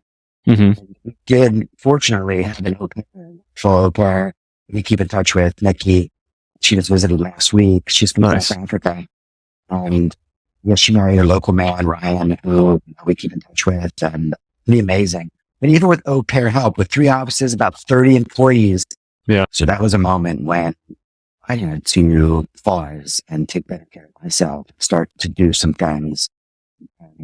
So we had that third. And I was pretty much the direct report now because Jody was starting to busier with a growing family of 5 now. Yeah. And I think there's that point in every entrepreneur's life where they finally realize that maybe I should hire some of this stuff out. Was that exhaustion, that sickness, that I've got 30 employees, I'm working 80 hours a week? Was that kind of the moment you realized you needed a little bit more, like you got an au pair to help out in the home, now you need a work au pair. You need somebody over here to help out with what's going on. Is that about the time you figured that out? Yeah, for sure. And we were fortunate enough to really land some world-class talent at that time, like our first executive and a therapist that had a significant amount of management experience, managing an office with 8 or 10 therapists, very large. And we had an HR person with some skill and experience. But the challenge was I wasn't developed enough as a manager and I was still treating full time. So to be fair on myself, combination of too much technician work and not enough, people weren't supported properly and adequately. And we weren't able to keep all this world-class talent that we had initially. Over time, when I developed those skills, we were able to actually better support future team members. So the guy I just interviewed, if all of these come out in order, it'll be my last podcast. The analogy he made, and I really liked it, was working on a sports team, right? When you're first starting off, you're likely on the field. You're out there doing the work. You're the person on the field. You become a manager and you turn into the coach on the sideline. You cannot jump in and play goalie at the same time as you're trying to call but eventually when you're actually operating the business, you're in the owner's box, able to see the whole thing on what's going on and saying, hey, of course, he mentioned the 3-course meal that comes in and the air conditioned and the bulletproof glass. You're not the one that's even calling the plays in the field anymore. You've got somebody that's doing that. Are you more at this point sitting up in the owner's box, or are you still on the coaching sideline? I'm still on the field at that time. Right now, this moment. Oh, now at this moment, I'm definitely in the owner's box now. Although with Breakthrough, because that poor dad, Kiyosaki, says that you haven't reached that owner's hat and self-employed until you can go away for a year and the business will still grow without you. Yeah. So luckily with Breakthrough, reached that and studying investing. But now with my new company, I am on the field again with Donnelly. So just to be fair, I am definitely still on the field some, but I'm having a blast because I'm supporting other entrepreneurs. I can do it virtually. and work around my schedule, similar to you, right? The kids come and go at a big thing. But when you're a real player, it's really Yeah. hard to not be on the field. Like you want to be on the field. Like there's things you want to be able to do. So which is Yeah. hence why you started doing it. Definitely. Yeah, I was just saying with Breakthrough, yes, made it to that owner's box for sure. But it took me a lot longer from where we left off in that story. I was really on the field for a long time. I was about to go back into that. So there's a transition, obviously. I mean, this was 2011. You said that you had your third one and you're working 80 hours a week. How did you start to work from realization to turning it? Let's just go to where you turned into the coach, where you weren't working in the field anymore. What was that transition like? Yeah, so I think one of the best things I did was study partnerships and leverage partnerships. And I'm a massive advocate for this. And I'm excited to share it more with everyone. And I've got a second book that I'll put out in 2025 to share more of my experiences with partnerships because I think it's underutilized. Yeah. So by studying partnerships, and I mentioned Kevin and then Nate and then Nick came on as partners, and over time, having people who were aligned, skin in the game, mutual opportunity to succeed, that really helped us grow a little further faster with the fourth and fifth offices to get some of those layers of other leaders in place. Eventually, I had a manager at each location, and eventually a director of operations, middle manager for 5 locations. I was wearing the marketing director hat for most of the 13 years up until 2018. So to have a marketing director, those were all massive wins to be able to free myself up. But it is a challenge, especially in some industries, to be able to afford and support replacing all these talents. Even besides just like documenting what you do and the processes and that. Fitness is definitely a lower margin industry, and physical therapy is certainly on the lower end of the totem pole of the medical world. And what you said earlier, when we think about physical therapists, you said something that was almost the lines of being very generous. You said like you'd be so generous to almost to a flaw. Yeah, as healthcare workers, we've got the Peace Corps gene. We really want to just help people. And so, a combination not having enough skill, being a tougher industry, it was a lot of, between 2011 and 2018 was still a lot of work to really create what Ben Hardy now calls a self-managing company in 2018. Hopefully I want everyone that I come into contact with to be able to do it a lot faster than 13 years. Yeah, that's perfect because that's going to be the question I was going to ask. Like it took you 13 years to do that. What steps would you take now to have made that quicker, which I would imagine would have been way better for your health, your wife's health, the family, the everything. It's so good. And I guess fortunately, I tried to bring all this together and create a framework. And I put a book together and published it in 2020 called The 4% Breakthrough. And there's 3 sections, that has 3 steps. So the first is really going introspective and deciding what's most important to you and doing some real thought exercises. And then secondly, it's the business fundamentals. And then lastly, it's integrating physical and mental health into that, which was mental health, nutrition, sleep, exercise, and posture. Yeah, that was my cut at really trying to get it right. Because number one, knowing what's most important in my life, I wasn't clear enough, like step 1, chapter 1 of the book, knowing my priorities, knowing my mission, knowing my core. If I really would have had my health and family, maybe I would have made less extreme sacrifices rather than going back to work day 2. Would that really have made a difference with my first child? Probably not. We would have probably still survived. And even Jody trying to work with a knee swollen like a balloon, which can barely walk, and trying to treat physical therapy patients. We probably made some sacrifices that weren't looking through some of those more important lenses and that weren't necessary. Yeah. What were some of the clues, if you looked back on it, before you got to the 80 hours of work a week and starting to get sick? What were some of those clues that somebody else might be experiencing right now to be able to say, okay, really now's the time. I need to start figuring this out? Yeah, great question. I think some things would be not having enough pleasure, if you're not getting time for yourself, if you're not getting any exercise, if you're not able to sit down and have a meal, if you're not sleeping well sometimes. Someone just asked me this week, they're starting to have some disturbed sleep and asked me my best recommendations. It's not a chronic problem for them yet, but that is an early warning indicator. So if you pay attention to some of those things, take some action, make some improvement, because you want to recognize some of those flags before they become a bigger problem. And for me, my digestive system, my GI system stopped working. So I was rendered helpless at that point because Yeah. sorry, I couldn't eat. I was either in the bathroom or embarrassingly running to the bathroom.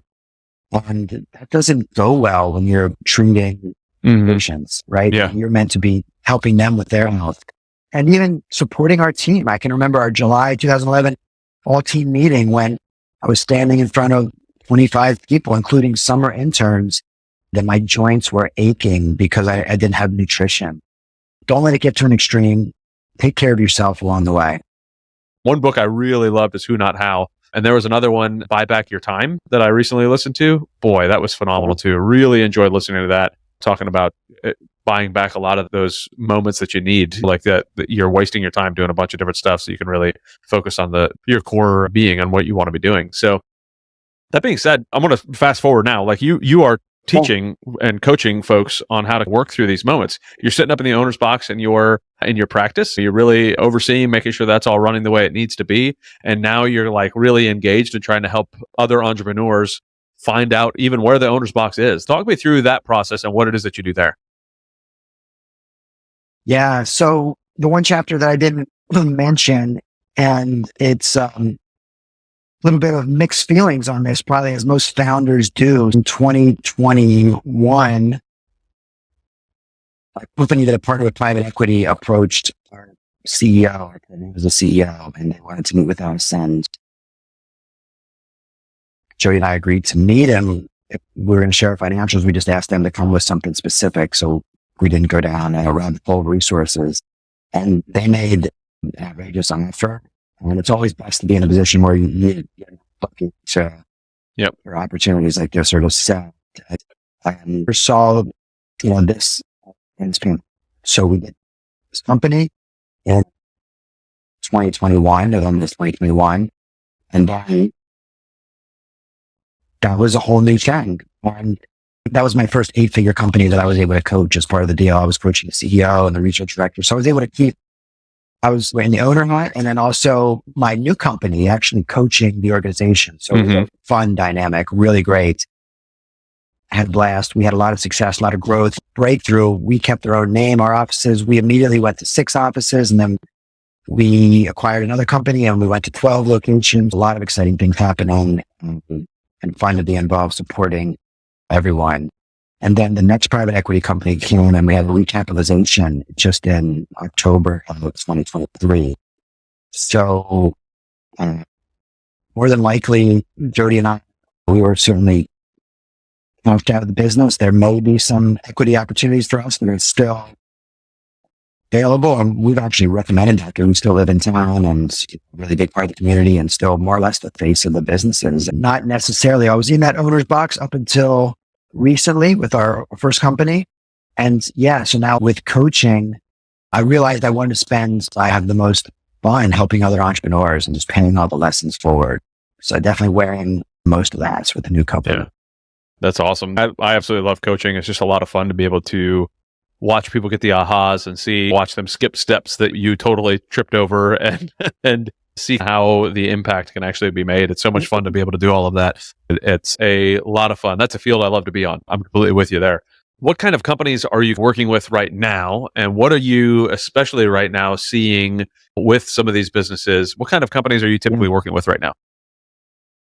Yeah, the way I approached it, up until recently, I took the hardest path and didn't want to support physical therapy companies because I didn't want to compete with ourselves, which may make sense. But I love helping healthcare companies and healthcare organizations, obviously, and I've got a passion for that. Even I would love to see healthcare get a lot better. So I've got several physicians and even a functional medicine doctor that I just started helping in the last week. And I got several financial planners that I'm helping. So those are 2 kind of niches. But other than that, it's really been owners of 6-figure companies that want to hit 7 figures who are seeing some early warning signs of stress, not handling it well, and who want to get paid, have a healthy lifestyle and get paid for the roles they have and have double-digit profitability beyond that, and create a company that they can keep, right? And have some legacy, or that is a valuable asset that they could decide to sell for a premium. A couple of industries are starting to emerge that I'm having fun with. Nice. The financial planning and all of that was one of I almost became a financial planner for a little while. It's funny because I was a paycheck to paycheck guy who had no idea even what a savings account was till I married my wife. And then all of a sudden I'm like, dude, I should totally be a financial planner. Those two don't really marry, but it did because I went through and got a bunch of education. I went through and tried to do all that. And it's such a different world. But I looked at that as not a business, but a service, and ended up going a different direction. But that was ignorance on my part by not knowing how you can make everything a business. And if you look at it properly and you put the right people in place and the right strategy in place, everything is a business, not just a service. Yeah, service-based businesses are, in a lot of ways, better than product-based businesses, right? When you learn all the great customer service skills you have and the leadership skills, especially like human capital, like people. Yeah. And I think that there's so much more flexibility as well in being able to do that, because you're not hinged to a product at all. Right. Like you as long as you have good people and good communication skills, go out and do it. I am super thrilled to talk to John Laney, a fellow military veteran. Talk to me about what your business is. Okay, so I got a couple, as most entrepreneurs do, at various stages of development. While I was in the military, I was big on reading. And I had ordered reading lists for my commands, and when the new Navy reading list would come out, new Army reading list would come out. And I had thought that I could build a business around those military reading lists and then source those books to the services. Because that was the first thing I did when I went to a command. I was like, hey, Suppo, why don't we have the latest Navy reading list? Oh, I don't know, sir. Let's go get it. So I built the website DoD Reads. We provide book reviews, executive summaries, book summaries, leadership articles, and then various reading lists that you can also purchase. And my intent was to fulfill that meaning, that need for meaning when I got out, and also be connected to the military community. And it worked okay. I never lost money. Didn't make a whole lot of money on it. And it's still around, and we still make a little bit of money on the website. But what I found, interestingly enough, is what I thought I wanted, and that was solid connection to the military community. I discovered after a couple of years, I'm a different person. I'm no longer military John. I'm no longer Commander Laney. And I like the military community, but I don't want to spend my time doing a business, working with military folks all online. I want to have face-to-face community. And online community might work for somebody else, but it doesn't work for me. And so I made that decision about 2 years ago. I started shutting down things, and now it's just a shell of itself. It still sells books, but it's a shell of itself. In its place, like I mentioned to you, I became a realtor, and I leveraged the experience that I had as a small-time investor and syndicator and lender during the military. I leveraged that experience, became a realtor, and started fixing and flipping homes in the Portland, Yamhill County area. So that is, yes, that's where I'm at now, fulfilling that itch to be needed, that itch to have somebody above me, itch to have somebody below me, and itch to work in community. So now you're getting ready to transition yet again, as we've already talked about a little bit, up to Oregon. What is that going to look like for you? What's that going to look like for your business? Now, you've talked also a few times about EAs. I'm assuming that your executive assistants, VAs, EAs, that are helping you manage all of these things. What does that look like when you're actually sitting in the markets, or maybe that's not the market where you're investing in, but what is that going to look like on the transition for you personally? Yeah, so my focus in going up to Oregon is community and building community.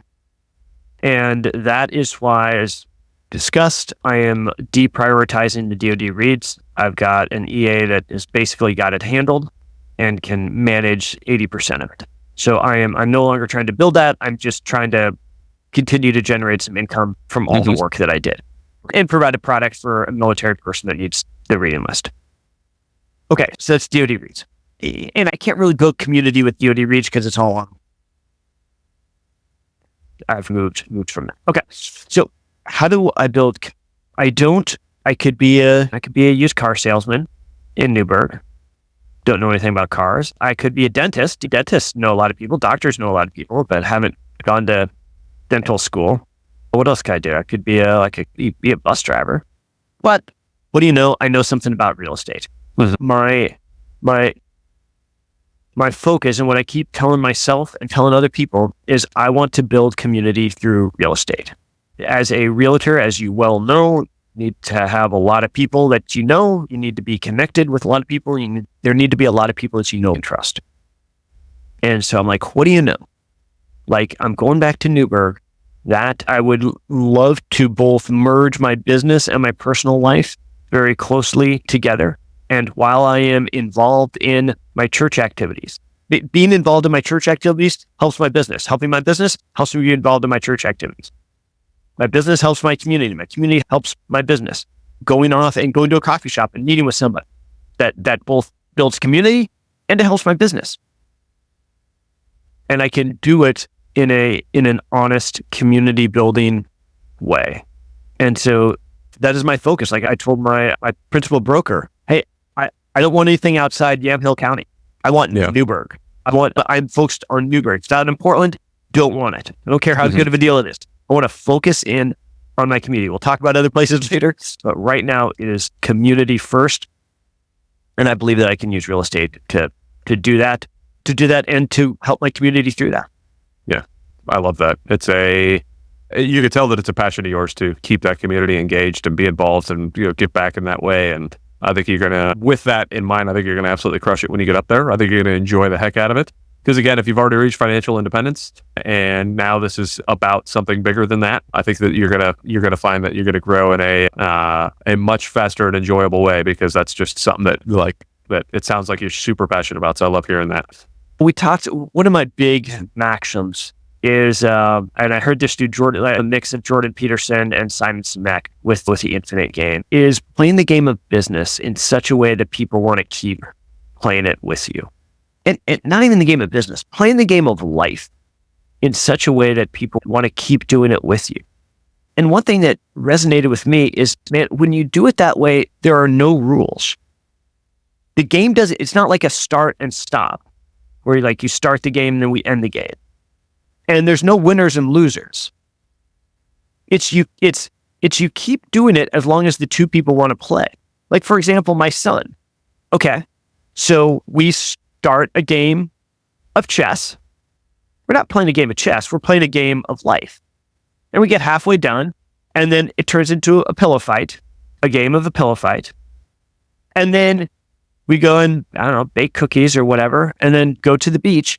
And as long as I can do that, I'm not thinking who won the chess game or who lost. Like, as long as I can do that, I'm continuing to play the game with him because we both want to keep playing the game.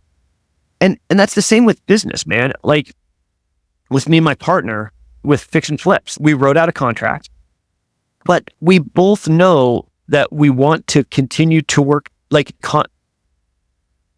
the contract is a guideline, but we both want to continue to make it work. We both want to continue to play that game together, even if we need to go back and make modifications to that contract. And so thinking through that of, hey, as long as we agree on it, we can change the rules at any time. Because our goal is to continue that relationship, continue that infinite game. And that's been something that my business decisions with doing business with my church or doing business with friends or doing business with whoever, come back to that. Am I playing that infinite game where there's no winners, there's no losers, and the game never ends? Super excited to chat with Pete Armstrong today, father of 3. I'm really looking forward to chatting with him. I've been struggling with pornography the majority of my life and casual sex. So it's just, in hindsight, I learned that was my coping mechanism, right? The way in which I found relief. But in 2014, I went and saw a therapist for my first time in my life. And he helped me understand you have childhood trauma, you have anxiety, you have depression, you're addicted. And I was like, oh, so life isn't really, this isn't for everybody? Not everyone feels this way. Yeah. Funny, not funny. And man, I was able to walk away from porn in 2014 after a couple months working with him, and I haven't went back. So it's been 10 years. almost to the day. Matter of fact. So that was really helpful. Thank you. I heard that. The crazy thing is I met a woman about 3 months later in grad school. So it went well. She started like almost being a part-time mother to our children. And she got a job in Madison. And she invited us. We both got our masters. She got her master's, I got my master's. And she got a job in Madison. And she invited us to come live with her. And that was a difficult decision. Born and raised in Milwaukee, my entire family network, as you can imagine, the single parent, you need so much help. I had my family, and I also had my kid's mother. Their side of the family also lived in Milwaukee and were instrumental in helping me raise Francis and Etienne.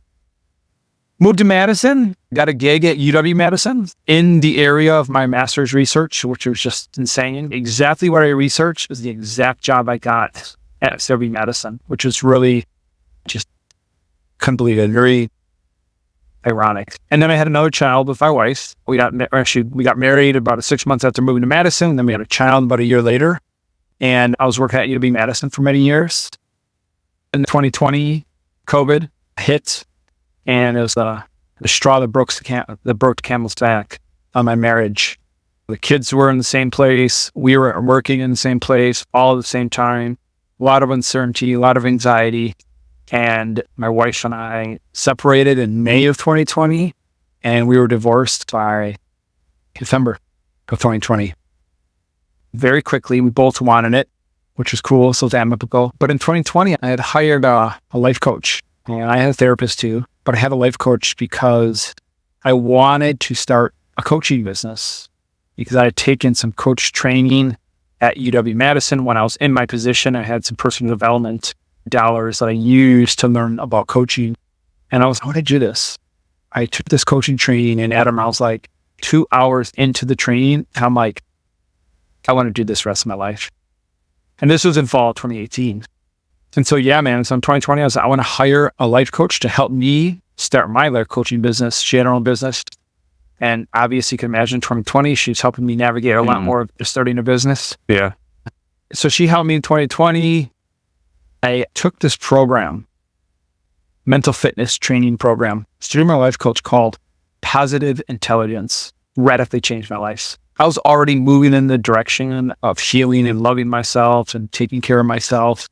But this program helped me understand the power of empathy for yourself, learning to empathize with yourself in that, for example, I struggled with addiction and I had an alcoholic father and my parents always fought, right? All the things that felt fitting about belonging to the family that I belonged to, which I didn't realize. I always thought the shame was because of the addictions I had. But through the work, I realized that I've done in my past. And so now you get shame before that. And the addictions helped you with that shame. And then you had more shame, right? But this program helped me, this mental fitness training program through Positive Intelligence, helped me understand that you can empathize with yourself and that, like, wow, it's been hard being you. I never, ever thought I could do something like that. Like, to actually look in the mirror and be like, it's been hard being Peter Armstrong. And that was a game changer for me, Adam. In addition, I learned about the mind, about how the mind actually works, that there's this inner critic judge construct that's trying to keep you mentally and emotionally and physically safe. But it's every human has it. But for some people, it's really damaging. And for me, it was really damaging because whatever it said to me, you're not worthy, you're not smart, you don't belong. I believed it. I believed it as truth. Mm-hmm. But as a 40-year-old white male with a master's degree, I never knew this stuff. Yeah. And so when I learned this, I did more research, obviously. I didn't just take the mental fitness for truth. I did other research on it. And sure enough, this is a thing that is in psychology and in the mind and neuroscience. I went from, I'm not worthy, to my judge says I'm not worthy. Game changer. When I found out that it's not true, what it says about me, that was like, wow. And so I took that program. In addition, when I turned 40 in 2020, the day after, I started to take alcohol in my life. I would say they call it a gray area drinker, where it's not social and you're not like a binge drinker, And Adam, I said, I'm going to take alcohol in my life for 1 year. I called it a sobriety tour. And then I called it a tour because I didn't know where I was going. I just knew take alcohol out of my life for a year and see what happens. And sure enough, man, I took it out of my life in 2020, the day after I turned 40.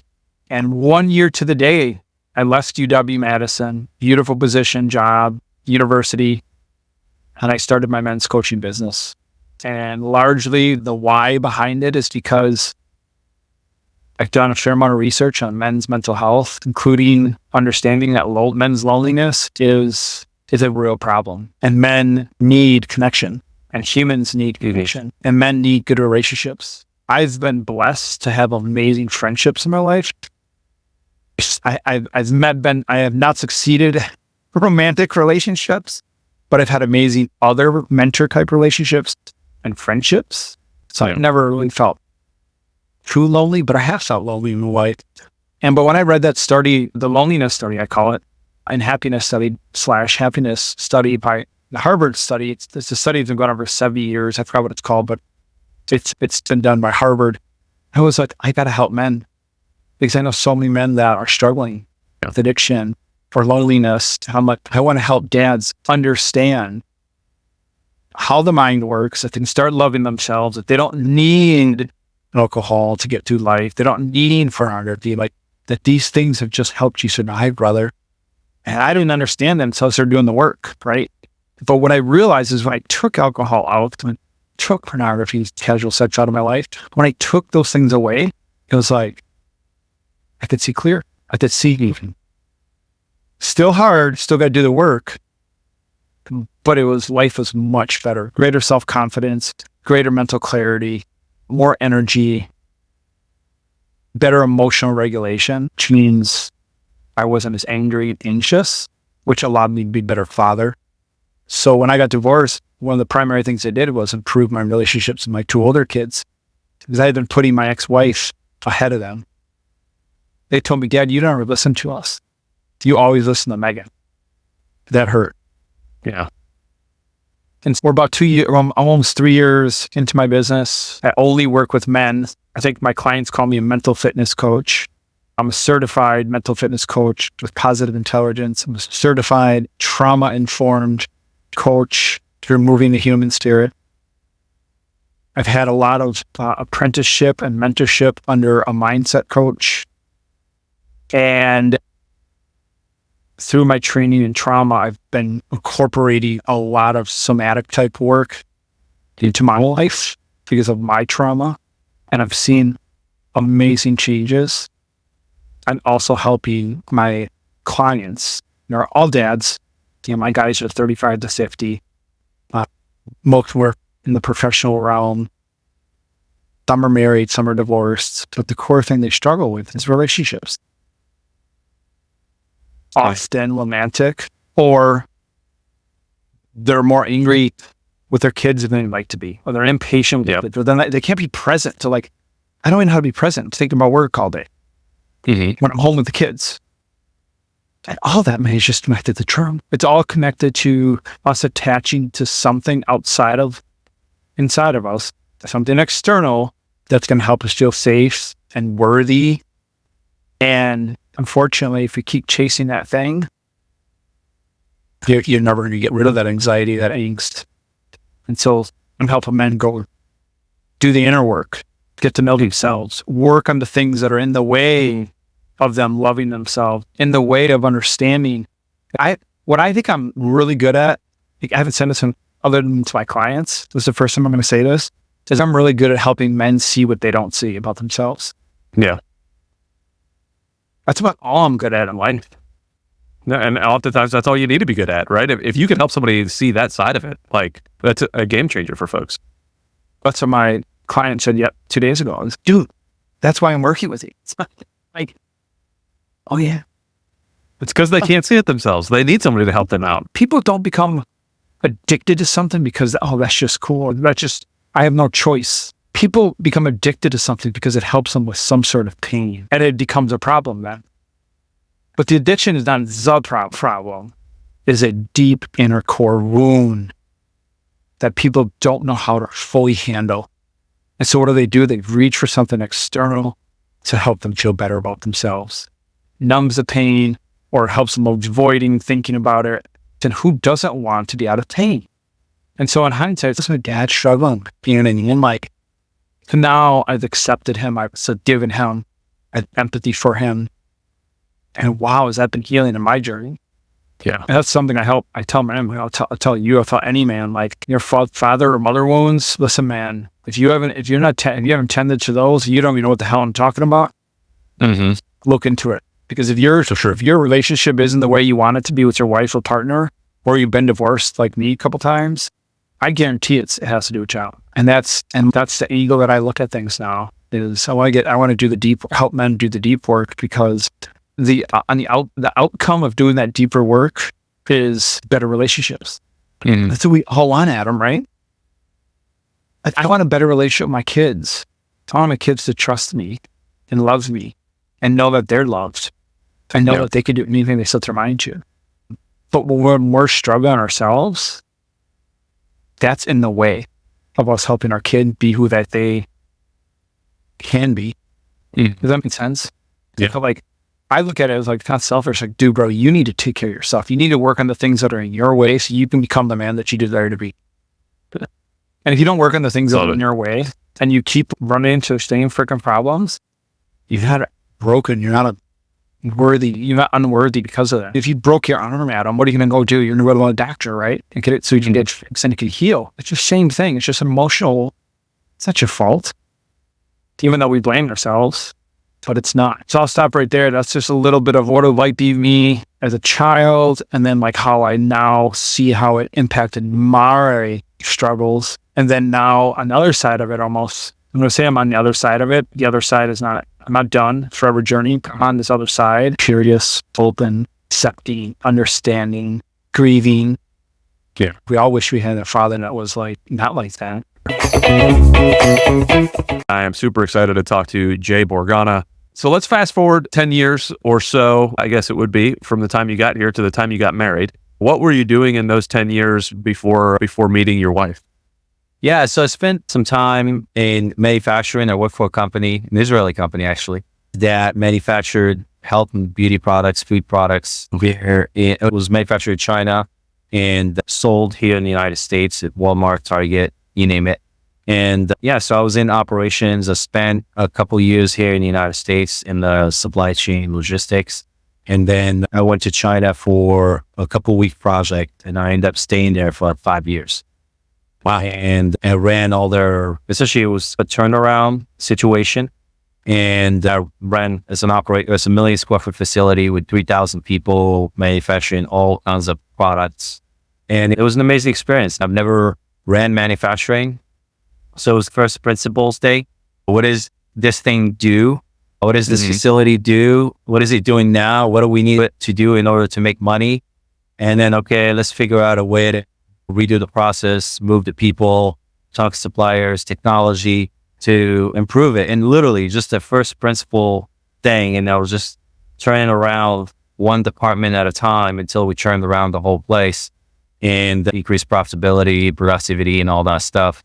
And it was amazing. We had a good 3-4 year run. Well, I would say about a really strong 3-year run until 2008 happened. And a lot of our clients filed some kind of bankruptcy chapter to not pay us and not pay their vendors. And we couldn't pay our vendors or our people, so we had to shut down. And it was almost like it was close to $1 billion revenue company. And we were done within 90 days of Bank of America taking their $100 million line of credit. We were done. And I had to hand the keys to the landlord. And that was really interesting because I was like at the top of the world. I was a C-suite and I was running my own show and I had all the success. But it really taught me that working for other people does not give you any security whatsoever. And I'm wired since I was a child too. Like we talked about seeking security or seeking freedom. And so immediately I came to the realization that if I don't own the business, I don't own my destiny. So I had to figure it out post 2008. A lot of the guys that I worked with went to different companies And most of those companies were going through some type of challenge because we were post 2007-8. So in the new, I was like the turnaround guy, developed that reputation. So I would get called to help on a production facility or distribution center. And then that person has multiple facilities. So I'll spend 3 to 6 months in each facility. And then I spent about 4 or 5 years just traveling the country and the world, just doing this, just turning around operations and fixing businesses. And yeah, it was fun. I enjoyed it until I got tired of living in hotels. Yeah. And by then I'd spent almost like 10 years living in a hotel between China and this period.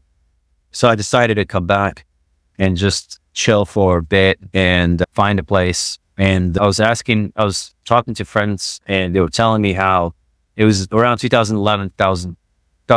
Yeah. They were telling me about how real estate was a good hedge for inflation because we had printed a lot of money post 2008 and there was going to be, everybody was expecting a massive amount of inflation.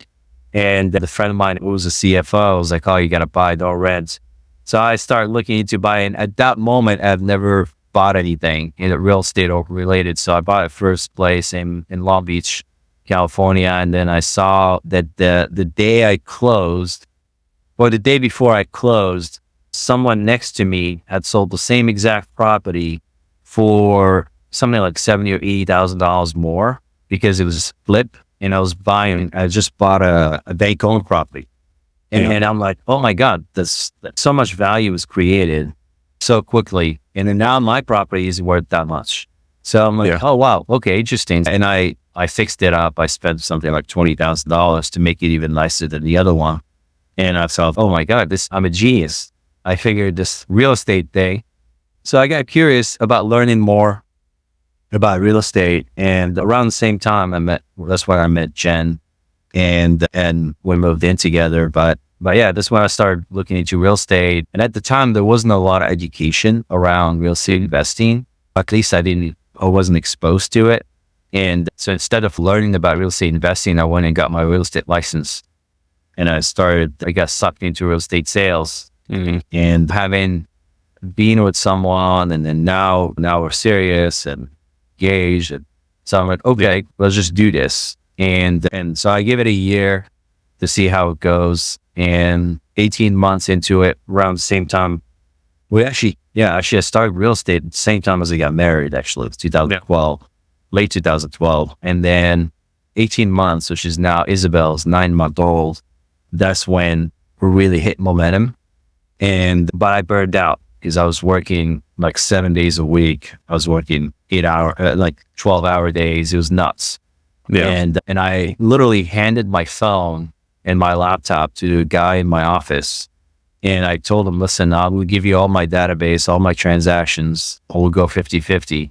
And I took off and I went to Paris for 2 months. Wow. With no phone, no laptop, no nothing.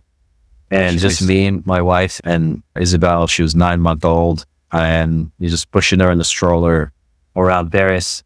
And it was the best day, man. It was the best. I came back, the guy sold everything. He did well. Clients were happy. Nice. And that's when I figured out, okay, I can leverage this. I don't need to be in the middle of it. Let me scale this thing. So I borrowed against the property. I hired a manager. I hired an operation manager. I hired a marketing manager. And I started recruiting and essentially built a real estate company that went from zero business 18 months ago to about 350 million in sales in 4 years. I am super excited to finally have Matt Donnelly on. How did you kind of transition from running the landscaping business to jumping into real estate, or did you do both of them? I did both of them a little bit. So my one buddy that I graduated with was got his license. His uncle happened to had $1 million property. It was like a commercial space. And he was like, I'll use you to do it. So his first deal, he got 3% of $1 million, $30,000. He's like, Donnelly, you need to become a real estate agent. You would be so much better at this than I am. So I was like, I got nothing to do in the off season and I'm not cutting lawn. So I got my real estate license. I got in bartending, places that I was bartending, and it was great. I was meeting a lot of people, but it was tough to get real estate business when people saw me as like a landscaper or a bartender. So that just came to the conclusion. I was like, and it was a bad market, but I was like, screw it. If I really want to take this seriously, I got to quit this other stuff. So I sold the landscaping business. I quit bartending, and then I went full-time into real estate. And that's when I started working with my partner. Okay. How many conversations did you have to have with yourself at that point to give up the two things that were making you money to go chase something that wasn't? Like, how did you have that debate in your head to be able to know that you needed to burn the ships and go? Literally, I look back to when I was a freshman in college, and I was like, wanted to start my landscaping business and how scary that was for me. So I pretty much ran the other guy's business that I used to work for. Would go out by myself, run the schedule, do everything. And I was like, I think I can do this on my own. Do the numbers. I know I'll make more money. I'm going to need to get a loan to get this equipment and everything. And maybe it was, I don't know, $5,000 loan, which is a big number when you're a freshman in college. So I just remember looking back, like how difficult of a decision that was for me. I pulled the trigger. I paid off the equipment pretty quickly. I was making more money than I would have if I stayed the same course I was. I just remember that worked out. And that's literally the mindset that I went back into. Like I took that big risk, that big jump, and it worked out. I mean, it's not like if it doesn't work out, you just die, right? You pivot and figure it out. That was where my mindset was, went to sell the business and jump into real estate full-time in a bad market. Okay. Yeah, because I think too many of us, we do go down that route that if this does fail, I do die. And it's not true. Clearly, like if you could lay out the worst case scenario, the likelihood of it ending in you're going to die is so unbelievably infinitesimal that but that's where my brain goes. Yeah. Yeah. Is that something that's like, how do you think you got that entrepreneurial bug that led you to do that, right? You started the business, like you said, I'm going to work for this guy now. I could totally do better if I did it by myself. And it's just, how did you get that mindset? Where do you think it came from? So I think I'm wired that way. B was like, even in high school, when I was working at the cheesesteak shop, like when my brother was 21, I would get him to buy kegs of beer. I would get my other buddy to go run the kegs of beer back at the railroad tracks. I would pay for everything. I'd be working at the cheesesteak shop. There'd be a keg going on back to railroad tracks where you pay everyone $5 for a red Solo cup. And then my buddy would come and split the profits with me for running everything. So I think just figuring things out was a lot of entrepreneurs are probably wired that way. So just just do it. Who cares?